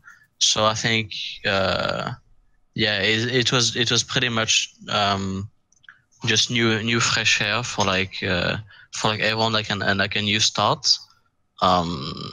So I don't know what it will change, honestly. And I have no idea about like Mowgli, you know, like like what it does in the team, and I don't really know how much influence Kikis was putting, but I would say that the main defense was just Jizuke. Like you just see how he was playing with both, and there's for sure like a shift in his mentality on what to do when like he just got better with Kikis, but it doesn't mean that necessarily Kikis was better or not. It's just like maybe he was just feeling better for Jizuke specifically. Okay. You have to realize, Loco, like sOAZ was just in the finals. He doesn't give a fuck about anyone who gets stuck at the quarterfinals of Worlds like Mowgli did. So anyone in this call who's never been past quarters, just shut the fuck up so sOAZ can talk. All right? Wow. So, okay. Anyway, no, here's the thing though. Actually, I have a thought on this one, which is like, I do think that Kikis did a good job last year, but I'm also with sOAZ. I've never seen him as like a top player, even at jungle. Like even when he played top lane briefly for G2, like he was always like average or above average slightly, maybe at times, but his main problem is this, like as sOAZ said, he's just not like consistently a top player, but the upside of him is he does seem like a very decisive player. Like he has his own idea of what's happening in the game and he makes moves, and that can be very useful. I think that was one thing he probably brought to Vitality. It's like one of the problems of Gilius is, as much as Gilius talked mad shit, his problem was he never went in the game and played like the way he talked on Twitter, you know. Sometimes he would just go and play a normal game and just fucking feed the other people, you know. It's like if he'd have actually beat, like the problem with Gilius is he has to have Dardoch level skills to get away with the trash talk that he does, and he doesn't. So like that was fine, but I don't mind the Mowgli move, because I have to say, anyone who doesn't know the story of the Afrika Freaks team, when they first formed their lineup this year, and everyone was thinking, this lineup probably won't be that good, because you have to remember, people like Keen were complete unknowns, Spirit's just coming back to Korea. At the time, people didn't really know people like Tussin very well, you know. Kramer obviously comes from the fucking LMS and was in CJ, so this was not supposed to be a super duper team. In fact, Kuro was supposed to be the best player on the team. Well, the key storyline was the team immediately became very good in the LCK, and one of the factors as to why was, as you've seen with Korean teams where they like to have subs who do different playing styles, because Spirit kept doing, funnily enough, people who remember him when he was in Europe will remember this, he kept doing that like farm up jungle style where you just like you're not very proactive in the lanes. And so what they would do is, if they wanted to play like that, they would let Spirit play, and if they didn't, they would bring Mowgli in. So I saw Mowgli as like the early game alternative, like he was like their Haru to the ambition, as it were, in that sense, you know. So like I thought he did pretty well. He did accounted for himself pretty well overall. I'm surprised he didn't get to stay in Korea. I thought some of the other teams should have been looking at him. He's worth picking up for a bunch of LCK teams. So for Vitality, I would probably say this is like an upgrade. I think it's a good move. I personally don't like the Vitality roster in general though. Like I think their teams, considering they were made originally as a budget roster, they've done a lot better than I'd expected, so respect to them for that. But I don't think, for example, they will be a top 4 team in the LEC. Like I think they're just an okay, like middle of the table team, middle tier slot. What do you think is gonna be the? What do you think will be the 4th team then? Because I don't really know myself. I will need to think about it. But... Yeah. Like, here's the thing. The clear top three, as you've alluded to, is obviously Misfits, G2, FNATIC. Like, at the moment, I personally would put it as, like, Misfits, FNATIC, G2, because I don't know how the fuck perks thing's going to work out. But if I have to pick the fourth one, that's actually really tough right now. Like, I have to say, a lot of the other lineups on paper, they all have, like, a couple of really good names, and then a couple of names that's like, who the fuck knows how that guy's going to do. So I'll give you an example. The Orion lineup. Okay, you know what? Alfari and Nuke look are pretty good players. I think that some of them are, like, some of the best. But really Sheriff, he was okay when he was in H2K, but I didn't necessarily think he was going to blow the world away. I know he's very hyped as the AD carry, but like that alone could be not that great, and maybe he's not that great. And then you look at some of the other lineups, some of them, like the fucking Splice and Rogue and SK lineups, look absolute shit. I don't care what anyone says. These lineups are fucking terrible. Like, it looks like you just saved money, basically. So I have to say the last spot after those three is wide open. That's why the biggest shock for me isn't whoever's the fourth or fifth best team. It's if any of those top three teams don't live up to the billing. Because with this sort of like other field, those three big names should all be doing very, very well, I think. Let's talk about some interesting signings. Like, SK is going to get Pyrian. How do you guys feel about that one? What a fucking joke. He's better than Faker. He played over Faker in SKT. Gomoth played him over Faker. Yeah, and how did Goma do? Exactly. On this episode of fucking Dragon Ball Z, you just benched Goku and lost the fight, and now the universe is over you dumb cunt. Maybe play the best player of all time. Like, I don't even care. If I ever met Corma, I'd just flame into his face straight up. I don't even give a fuck. I respect him for all the championships and that, but it doesn't mean you never made a mistake, does it? Like, everyone does things wrong or gets stuck in their own worldview or whatever. Even me from time to time. Maybe. We'll see. One day someone might catch me. They haven't done it. I can get away with it. What if it was not only like Coma, maybe, you know, like the team was just so bad, you know, that Faker just wanted to take a little bit of a break, you know, whatever. What if just goes, I'm not going to waste my fucking time dying and let my KDA for my career go down. Get me out of this game. Put in Pyrian. Who's that guy? Let me give you another angle. What if rest of the team wanted to play with Pyrian over Faker, and that's why Pyrian played? I could listen. Knowing what I know from what you've told me about Blaze and your boy fucking Helios and Lost Boy. I heard a bit of the same thing as you said, Loco. It's quite famous. There's a lot of traitors out there in the Korean scene who turned their back on the main carry, who gave them fucking everything in their lives, and as opposed to making dog shit players who would have been on SKTS and would have been just doing nothing. And instead of just showing homage to the king who brought them that far, they bench him, bring in a young guy who's not even as good. So, as you know what this is all about, mate. I wasn't talking about FNATIC there, but I could have been, couldn't I? Could have been what I was talking about. You take out the greatest player from your region, you put in some young guy, you're like, oh, he's doing all right, who gives a fuck? The GOAT's on the bench. Get the GOAT back in. Anyway, I will say, though, here's the thing, Loco. How wild is this? Probably the wildest career narrative of all time has to be Pyrian going from Phoenix 1 to SK Telecom to SK Gaming in Europe. That has to be the wildest up and down roller coaster ride of anyone's career. That's ridiculous. I've heard really good things about Pyrian recently from some of the Korean players I know. He was never a terrible player, by the way. It's just contrasted to Faker, you're always going to look shit. Yeah. I mean, all jokes aside, of course he's not better than Faker, but I've heard really good things about Pyrian's mindset, his mindset communication improved a lot while he was in NA, and of course being in Korea, like learning under Faker, learning under Goma, and some of the Korean players that I helped out this season had really, really good things to say about Pyrian. So I'm kind of excited for him being on SK. I'm not sure how rest of the lineup will be and how good he is, but it is exciting to hear about another SK mid going over. Like, I know Sky didn't do that well, but Scout did really well in EDG, and of course EasyHoon also didn't do that well in Vici Gaming, but SK mids, like, to be able to play for SKT and actually see game time means a lot. So I wouldn't sleep on Pyrian, but we'll see. The problem is, like, the rest of that lineup is obviously people I don't know. So while on the one hand, I definitely get as in I don't know them, like I never watched them play. Okay. I'll leave the door open that some of them might end up being good, because obviously if you're a rookie and you've never been in the LCS, you might end up being Caps or Brox or something like that. You know, you might end up becoming a very good player, but by default, you can usually dismiss a lot of rookies because most don't make it. Like, most players, it's not even about skill. This is something people will never understand. It's something that you have to know people behind the scenes to know this, right? You know, whenever you hear those stories that, like, oh, but in scrims, this guy's a monster, you know, he's tearing everyone up. But then in pro games, like, the guy never does it, he never gets through, you know, and never becomes a top player. That isn't even a rare story. Like, not only does that exist in League of Legends all the time, that's like super famous in every sport. Like, you know, if you ever go into any NBA team in the entire NBA, right, pick any and go there and find some guy who at the moment sits on the bench and only plays doing garbage time when the game's lost or won already. They just send him out so someone else can rest. There's players like that who, if you put them in a gym with no cameras on, they could literally make, no joke, like 15 three-pointers in a row. Like, from the exact spot on the line, and even with people defending them, they could do it. But the problem is, you put them in a real game with all the pressure and all the lights and all the expectation. Some of them couldn't make 3 in a row. That's a real quality, unfortunately. So, by default, that's why I usually bet against rookies. But let's see if 1 or 2 ends up being good. That's the way I prefer to think of it, you know. Let's see who ends up being legit and who doesn't, you know. I think that's a more fair way to look at their team. Because I'll give you an example what we had in Europe, actually, is in Season 4, rather, was when that team came in who became Roccat, the one with Jankos and Vander, and it was an all-Polish lineup, if you remember. They were the ones who beat the NIP squad that had, like, Nuke Duck and Mythi on it and beat them in promotion.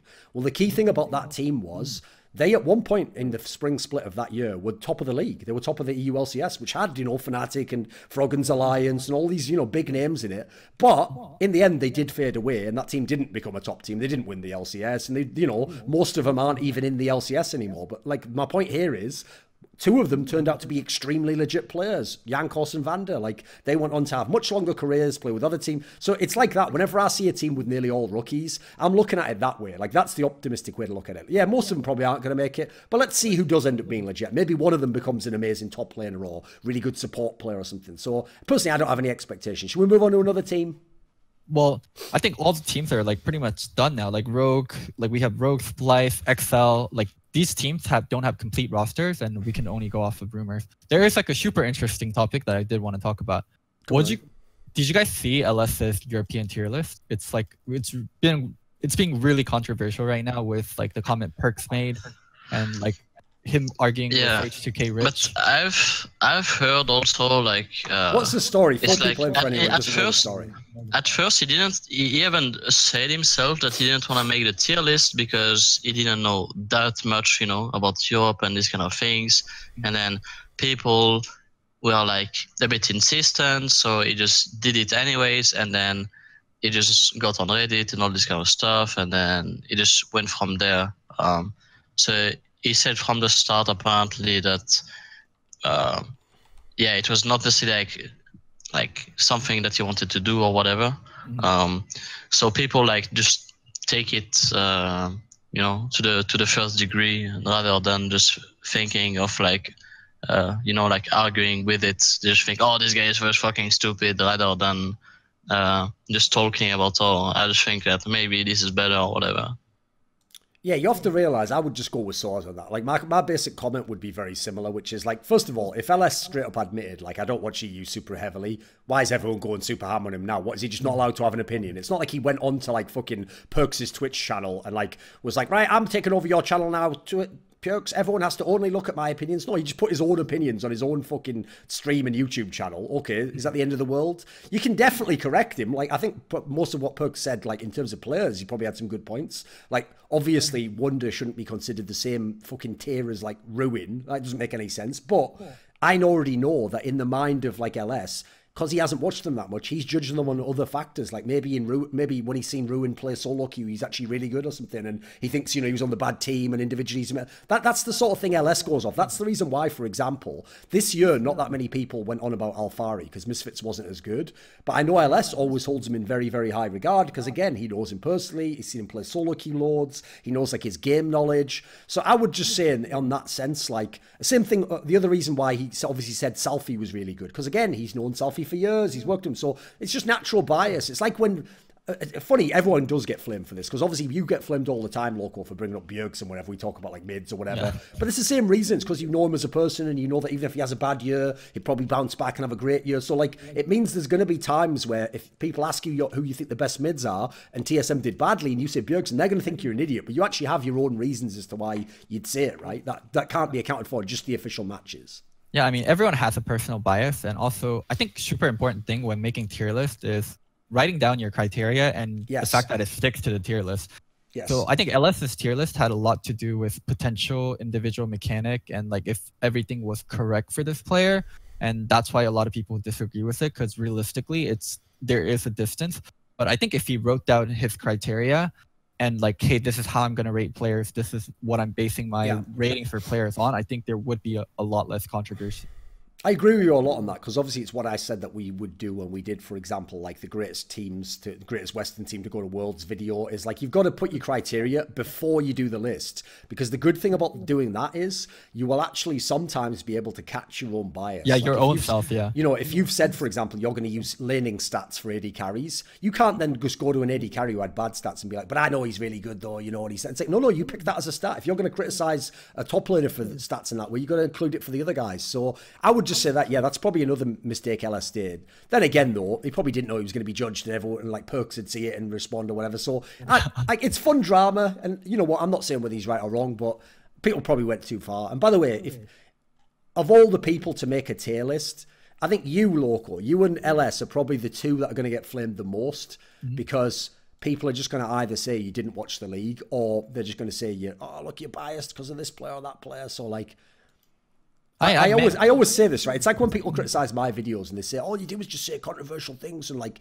go too far with edgy jokes. It's like, all right, mate, what host did you enjoy watching your favorite podcast on? Why are you watching this now, you moron? Because I'm straight fire, Anna. I'm like that bitch that's like high maintenance, you know, like just trashing all your stuff. You are high maintenance. If you ever fuck with me, I just throw all your clothes out the window in the middle of the street, just screaming at you in your face in public in a restaurant. You're like, please, darling, let's not make a scene. I will make a fucking scene. Except, you know what? My ass is a 10 out of 10. It's people just see me in the street, they get sun blinded for 10 minutes. That's the sort of person I am as a host. So in the same sense, even if you hate all of Ellis's opinions, even if you get mad triggered when he says Samsung instead of Samsung, even if he starts talking about Dragon Ball Z and you didn't watch Dragon Ball Z, so you don't want to hear another analogy about Dragon Ball Z or Naruto, even if all those things are true, he is compelling. You have to kind of watch his stuff. His opinions are interesting, and even if you think they're wrong in a way that is entertaining somehow. So you got to give it up to someone in that sense, you know. I mean, yeah, definitely entertaining. Definitely not. I mean, as I learned, like easy to maintain viewership on Twitch and YouTube. Like credits to him for that. I mean, we disagree a lot, but yeah, I mean, credit where credit is given, and this whole drama has been fun. I will say, just because I appreciate this, right? I did love the way that he put, I think, didn't he put something mad like Yarnan as like the worst AD carry in Europe or something? Like, just for the banter alone, I actually legit, and by the way, he put Forgiven as like #1. It wasn't even a player anymore. So I just, like, if you looked at the AD carry part alone and couldn't figure out the way LS was doing the list, I think you might actually have something wrong with your brain. Like, you're the sort of person who couldn't play a board game. You'd be like, but what is the right answer? It's like, well, no, you have to tell us the answer though. No, but I don't know who was the Prime Minister of like fucking France in 1947. Like, yeah, exactly. It's a fucking quiz, isn't it, you moron? Like, if you can't figure it out. So if you look at it, he's put a player who doesn't even play actively as the #1 AD carry. I don't think he was going off last season, was he? Like, what metric would he have to put him in there? As banter, you know what he should do, of course. You've missed out on a trick here, LS. As banter, update your tier list and put Perks bottom and go, he's bottom because he just ruined his whole career. Just do some banter like that. That's what I would do as a response, you know? And then be like, all right, Perks, well, we'll see this season if you can climb above the mighty fucking Kobe or whatever. Like, one thing I realized was like just how fucking savage Perks was like in the off season. Like him making that LEC tweet about, hey guys, I'm no longer going to be a starting mid laner for an LEC team was, I loved it, but in a way, like I felt so bad for all the other players that are looking at that and that are being like, fuck you, like this is my life. Here's the thing, I do like Perks, right? I like one thing I do like about him, especially is he has his own confidence, etc. But one thing I do hate is when he was doing badly internationally and he just used to just peace out on Twitter and couldn't take any banter at all and was like just getting mad and like just like fucking just get so sensitive to everything said. It's like, what, and now you're going to banter? Come on, son. Listen, here's the new rule. You know what the new rule is? If you banter, right, I normally pick selectively. Some people I flame, some people I don't. But if you banter, I'm 100% bantering back at you. So if any shit happens this season, Perks, we're just going in, mate. You've opened the door on this one. So if you tried to be in the best mid laner. Now you're trying to be the best AD carry. You're trying to come at the king on Twitter as well. Let's fucking go. Let's just go all three. Roll swap again, boy. I'll make you into that shy little fucking Croatian boy who was like, "Oh, I just hope to join the LCS." I'll make you into that guy again, mate. So we'll see. We'll see on that one. Anyway, should we go to another team, or we keep going? What are we doing? Well, let's skip teams. I want to ask sOAZ about something. EU teams have been, What? He said yes. You can go. Right. He gave you permission because remember you haven't made it past round of it at World, so you can speak now, Loco. Thank you, sOAZ. Thank you, Doran. What is it?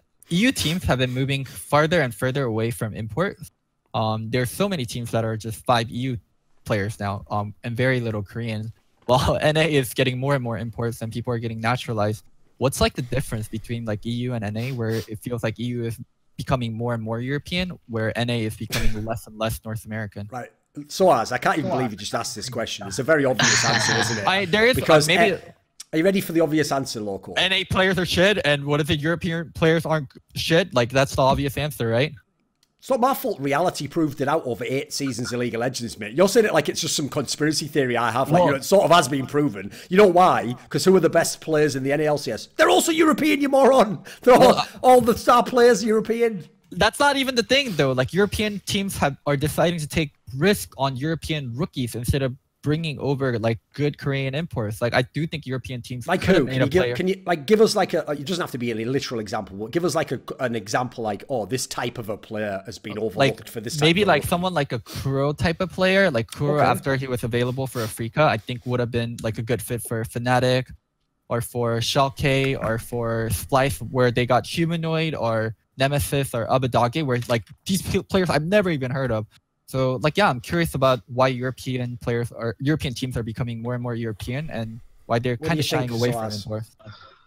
I mean, my take on it right now, I mean, of course, like, there's probably a lot more to talk about, but my take on it right now, as short as possible, would probably be that we value communication maybe higher than what NA does, and NA does is like, they just think, oh, this player is better, so we should just get him, rather than even though this player is better, this player can just bring us this as well, you know. I think there's maybe different things that we value. At least, for example, for myself, like when I was talking with Misfits about like a lot of people were questioning, you know, Gorilla's English and this kind of things.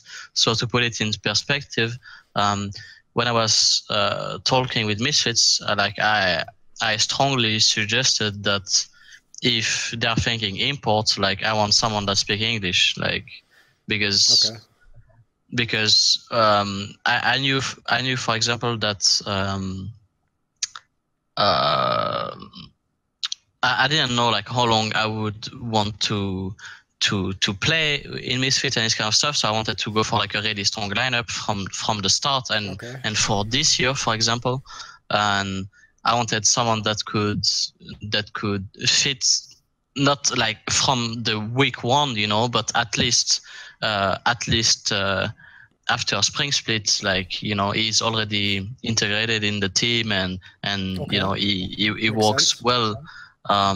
So I think a lot of teams and other players are like have the same thing. They don't want to play with players that doesn't know how to speak English. Like look at the a bit of the H2K fiasco, you know, with their old bot lane, like bot lane, yeah. There's a lot of communication issues. They took forever to like learn how to communicate with their teammates, and this was like a big thing, right, for their team, and at least that's what we got echoed, other players and other teams, and I think this is like a big thing for us. As for NA players, it's like just think, oh, this guy is just so much better, we're just gonna make it work, you know, even though he cannot speak fuck English. Like, I will say though, like, to be fair, if someone comes from Korea and they join a team with like a bunch of Scandinavian players, like it's very famous that like people from like, you know, Denmark, Sweden, Norway, all have pretty fucking good English. Like they're not only fluent, but like you can also understand them very easily.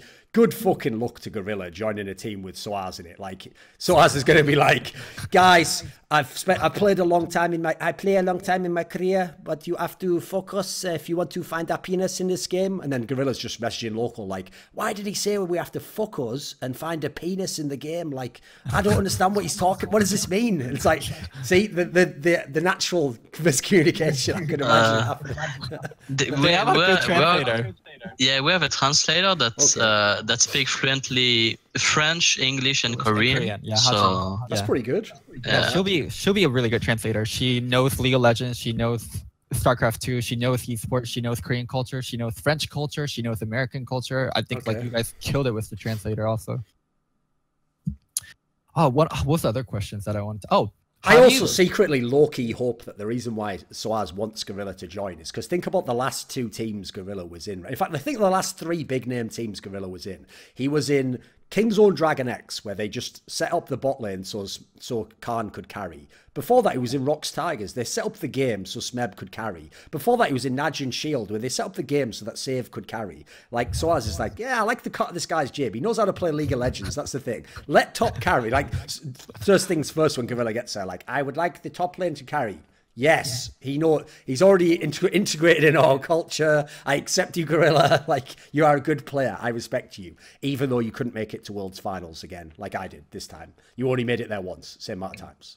Oh, a lot of things that NA players or NA fans are curious about, and I'm also personally curious about. Some quick fire round. All right, how good is Niski?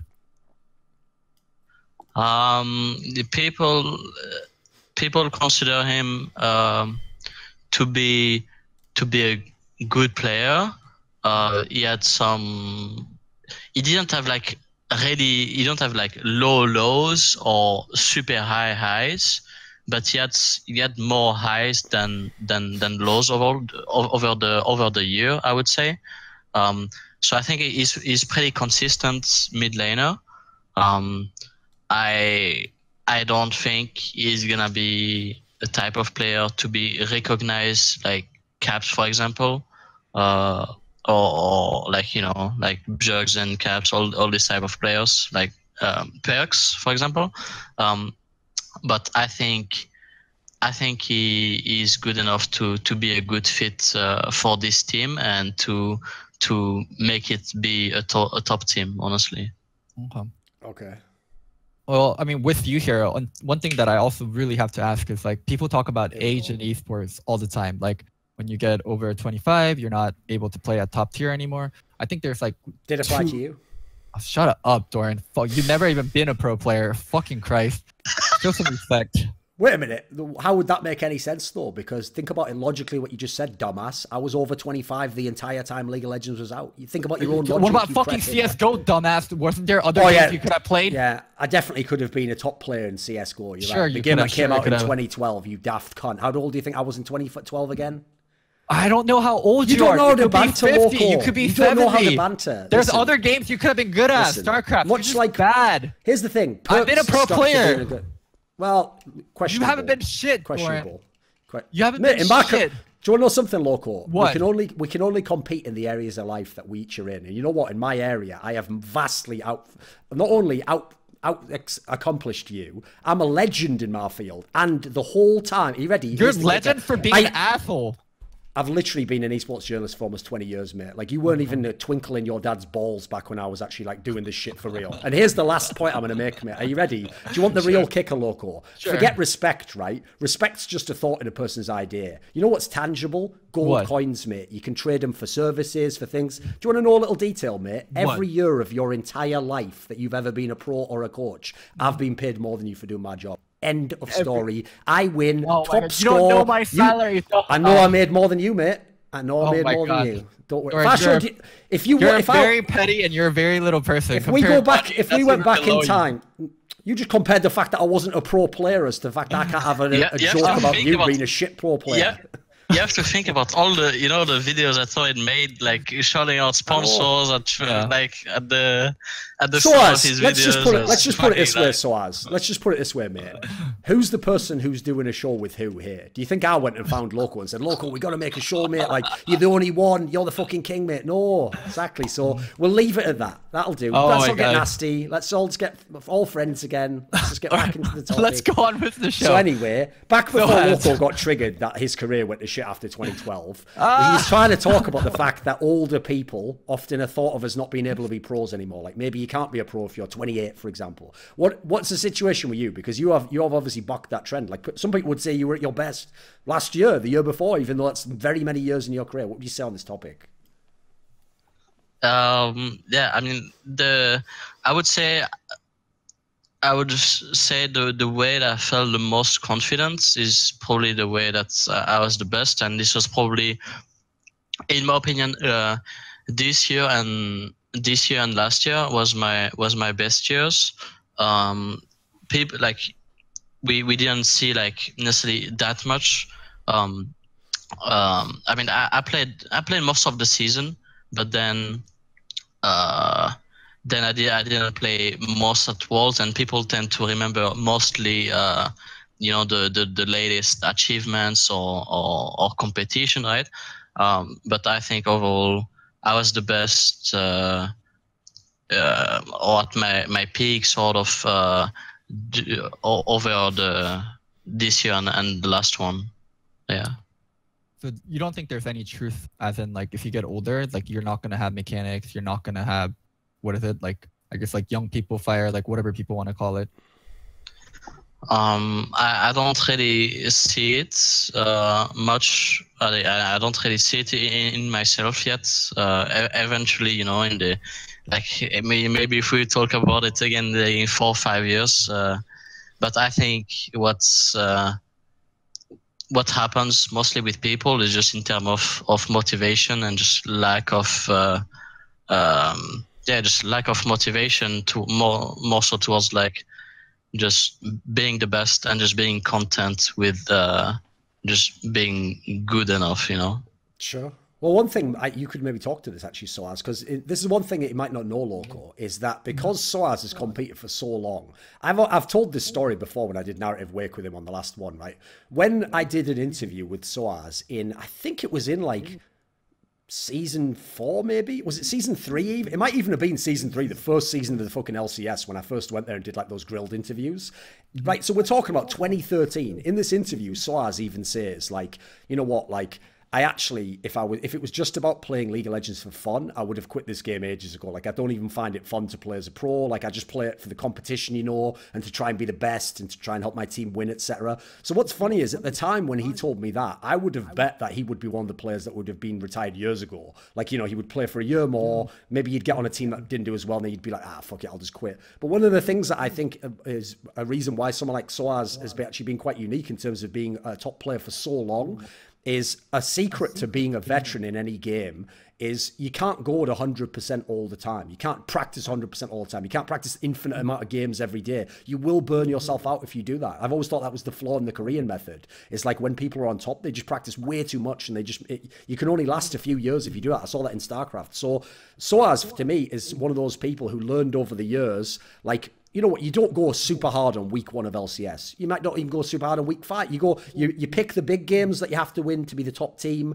You do enough practice that you still stay in shape. You try and make it so as you come into the playoff, you get into better form. Do you actually do any of this consciously, or are you just lazy, sOAZ? I honestly don't. I mean, I think about it maybe a bit more now that I've, like, for example, over the last 2 years, I for sure like tried a lot more because I saw a lot more potential in what we could achieve, right? Like sometimes you have this feeling as a player. I'm sure Loco can vouch for it. It's like you can see the potential of your team and how far you can go, and depending of if you put your absolute best, then you see like how far you're gonna make it. So I saw a lot of potential in FNATIC over the last 2 years, and that's why like I try for sure like my absolute best to it, and I'm gonna do the same this year because I have like one of the best team, and I know that we can make it really far if everyone does the same thing. So it not only depends about me, but it's just like a team thing where it's like if everyone, as long as everyone see the potential, in this team, then everyone is gonna try their best, and then that's the way I see it. And sometimes in past teams, you know, it was not the case for like absolutely everyone. So like maybe, you know, like a split, I will be practicing less, all these kind of things, but it's not something that I like think about it. But I've been thinking a bit more about it over these or last 2 years. Yeah. I mean, for sure, if you feel like you can win a split, you're going to try much harder than if you feel like, oh my God, we're just trying to get into playoffs. Please, can we get into playoffs, God? Loco, being as some of the people who are your friends, like Flame, Gorilla, are players themselves who've been around a long time now. They've played many, many, many years, and most of them without breaks, you know. Is there a concept in Korea like that of like trying to pace yourself, trying not to burn out, etc.? Do people actually kind of get that now? I mean, there's been huge talks about how League of Legends is a very hard game to be a pro at because the game changes every year. Like you learn the fundamental, you learn the basics, but the game still changes and you have to learn different champions, different concepts. It's not a game like you can play and then stop playing and get back into sometimes. It's much harder than other games compared to like StarCraft or Counter-Strike to like stop playing and get back into because the game changes so much. So yeah, I mean, for Flame and Gorilla specifically, I mean for Flame specifically, he told me he's going to play until he's 30. Like that's like 3 more years, or 4 more years. Like he wants to play forever. Might almost look as good as I do when I was 30. If he's lucky. And for Gorilla, I mean, Gorilla wants to play long as he's good, and I think he's going to be good for a while, so he'll keep playing. Like, the older you get, I don't think it's... I agree with sOAZ. I don't think it's like mechanics, the reaction time. It's you have other things pop up in your life, and when you've been good or when you've been at a high spot, like playing for a shitty team is like really demotivating, and you kind of want to quit at that point more so than like you get worse over time. Like other things pop up in your life, like life situation changes more so than you lose mechanics. I think like losing mechanics and losing reaction time is like something very, very minuscule. It's just, I feel like League of Legends pros actually could sustain their careers longer if Riot supported it better with like being very firm about no overarching like huge patches every year. But they love preseason and they love... Oh, I can tell you right now, Loco, you almost certainly could, because 2 games which have had pro players that are super old is CSGO and Dota. And there's 2 factors behind that. Like, I know in Dota, obviously, the game changes, but crucially in Dota, if you know anything about that game, like, even though the game changes a lot, the viability of so many of the heroes is insane. So you can still find ways to like keep updating what you... The problem in League is it's more limited. Like, for example, if you're like an AD carry player, some seasons there might be like 4 champions. And if you're not good at like 3 of these 4, you're probably in a lot of trouble no matter even if you're deft. Like, you know, it won't matter if you can't play these 4 champions. The difference is in something like Dota, you can always find a way if you're a really good player to find something that works. And in CSGO, obviously, the game doesn't change very much. And so as a result, if you are amazing, as long as you haven't literally like degraded your whole game, there's no reason you couldn't be amazing 5 years later. That's happened many times with some of the top players. So, and I will add in a final detail. Notice both those games I mentioned are games with an open circuit. So the key thing is you can actually have time out of the game if you need to. Like if your team does badly, you don't go to as many tournaments. If you have, you know, if your team gets burned out, you could take a tournament off. You can't do this in League. Obviously, the problem with League is you're all in for that year once you sign up, and you don't have a choice. You can't quit halfway through and be like, well, you know what, I'm not feeling it anymore. I'm just going to stop playing now. That's going to be tough because you have promised to play for the whole year. So I think that's a rough one. No, for me, the whole angle is... I never bought the angle that it was like mechanics degrade or any of that bullshit. The key thing, there's 2 factors I want to mention here. I'll do this quickly to wrap this point up, is...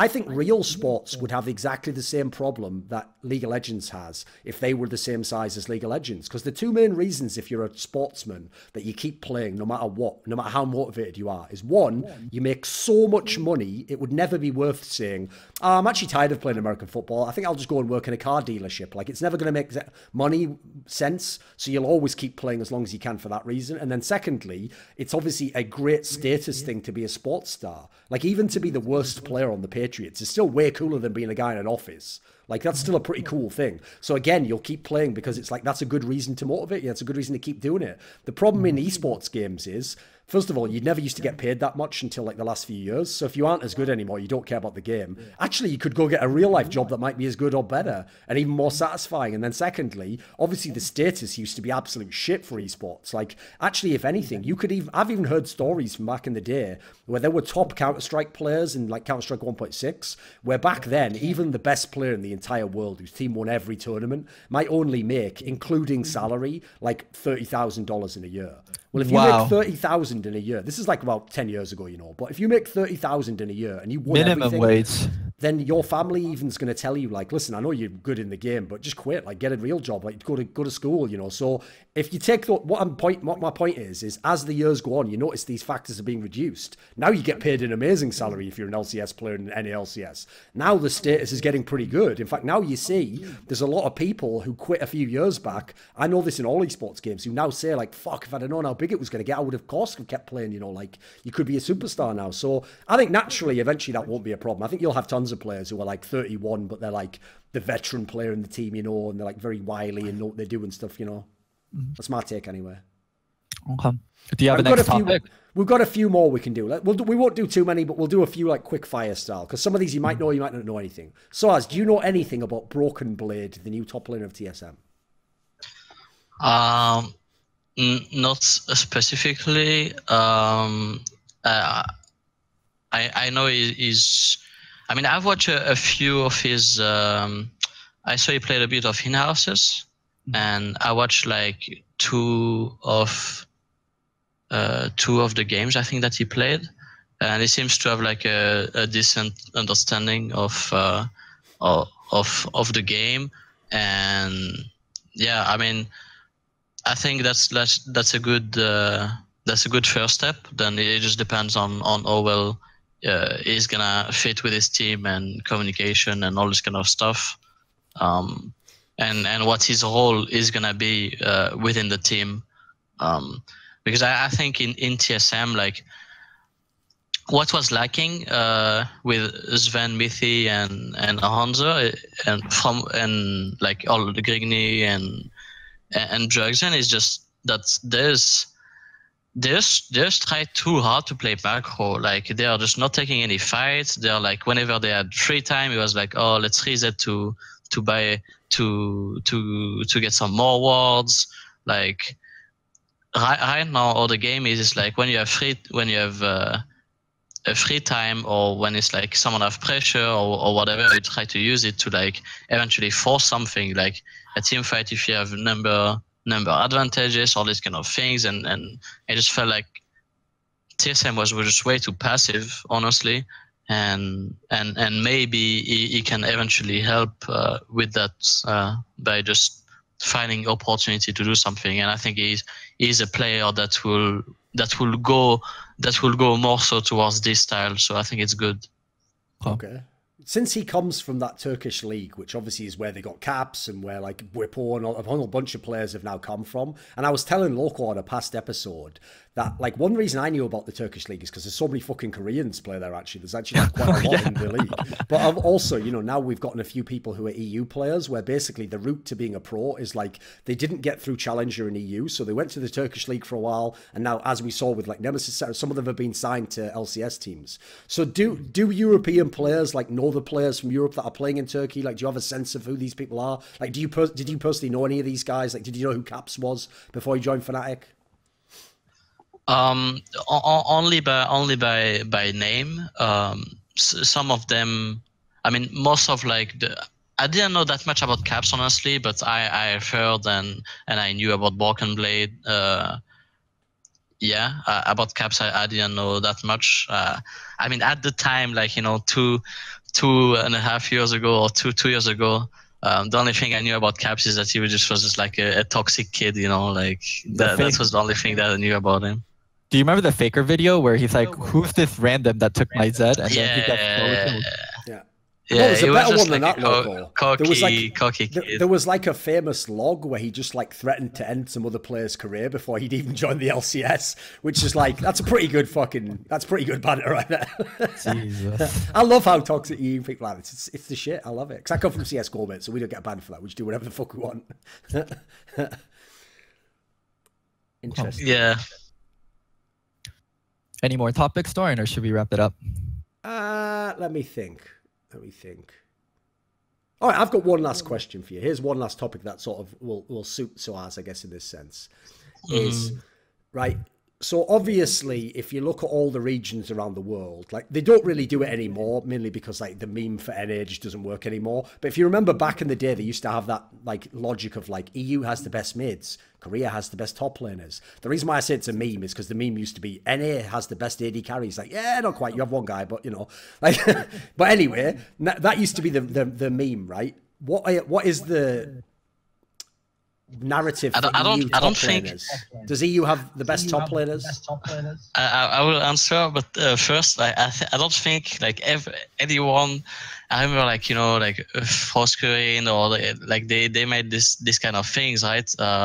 Back then, but I think like AD carry was always LPL. Like I cannot think of anyone just saying any position about NA. Honestly, this is your position. That's what NA was good at. We had the best streamers. Exactly, best streamers, yeah, for sure. About top in EU, I think like over last year and this year, I think like the top talent and top pool of Europe, especially in the EU LCS and LEC, is just really solid.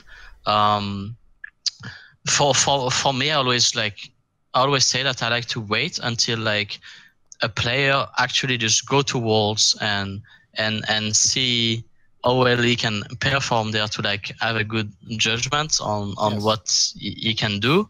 And I think, for example, Wonder performed like so well during the entire year, and then I just wanted to wait until like Worlds, and I think at Worlds he also performed really solid.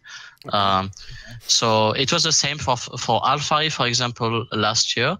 So I have a lot of respect for like players, for example, like Wonder now, Alphari, Buipo, and myself. I think, for example, are like really solid top laners, and I think that the pool of top laners over last year or two is just really solid, and I think that EU tops can compete against any other and be really solid. Sure. Like I have to say, Loco, that's one area that I actually do think that NA missed out on, is that they could never get the top EU top laners to come over. Because if you could have had, that's not even a joke, I'm not joking, if you could have like a player like Odo Amne, if you put Odo Amne instead of Hortzer on that TSM that filled the world, they'd be way better. I'm not even joking. This guy's a monster playing like low. Like he knows how to settle the people up to succeed, mate. I do think recently EU tops have been recently EU tops have been crazy, like sOAZ, Odo Amne, Vegetachi, Whippo. But a year or two back, I do still think Korean tops were better in Korea overall. Listen, that's I just meant as a general stereotype. Like obviously Korea generally has most of the better players anyway, and LPL. Like it's kind of unfair at this point, but as a trend, it's like kind of a sleeper how good the top lane is in EU now. I think it's pretty legit. Yeah. Because obviously NA has some good tops, but a lot of them are imports, so it's not like kind of the same scenario. And it's a little bit different on that one. Should we just end it there? Yeah, I mean, anything you want to say before end of the show? No, I was just gonna say that I think Odo Amne also when he played at Worlds, he was performing really well. So he can do that again for sure. Just depends on how good his team can be. But besides that, I mean, just thank you very much for. I mean, me inviting myself to the show. And, well done. Well done. See? How come the guest is better at booking guests than you, Loco? What the fuck? Come on, we let him. No, listen, by the way, no joke. Like, obviously, we're not going to go too far with this. Like, you can't just be some random, like, low-level pro and do it. But if you are a big-name pro, no joke, and you actually would like to come on the show. By the way, even if you think that we just talk, like, what Perks did to LS, if you want to do that, but just on a show, like, you want to wreck me and Loco and tell me we're wrong or whatever, I don't mind. I'm up for it. As long as you're not an idiot. You have to be an actual legit person. If like, you shit talk Doran, I'll help you. Like, even the people I flamed in the past, I already said this, like, they can all come on if they want, Dardock, whoever, and they can even flame the fuck out of us, I don't care. The problem is, you can't we should get a Gilius or something, like... I asked Gilius, actually. This would be really insane. The thing is, the Gilius is not bad. Like, he can do well, because obviously he does good trash talk himself, but I have to say, one thing I am a bit underwhelmed by Gilius is, like, because he understands that it's kind of like the thing we said about coaching. Trash talk is its own skill, you know. You have to like learn how to do it and how to respond and stuff. So he knows better than to come at the king, Loco. Like I noticed whenever he came on my shows, he was always very respectful to me, you know, like didn't try to tangle with me much. He said some crazy shit. By the way, I will tell you this. He actually was the only person on the season 7 Worlds like pre-show we did for Narrative Wake, who actually did say that like TSM would flunk in the groups or something mad like that. Like he actually from what I remember, he either said they'd flunk or he was the one who said that, like, you know, I think actually Bjergsen like is a bit of a choker internationally or whatever, and everyone hard flamed him and no one gives him credit now that it actually happened. It was quite mad. Like I got to give him up to that one. That was like legit trash talk. It was real. I mean, credit to Gilead for that one, but if you're always saying crazy shit and one of them works out, like, you can't get credit for that one. Like, you're just saying crazy shit all the time. I've done that for like 18 years. What are you talking about? That formula works, mate.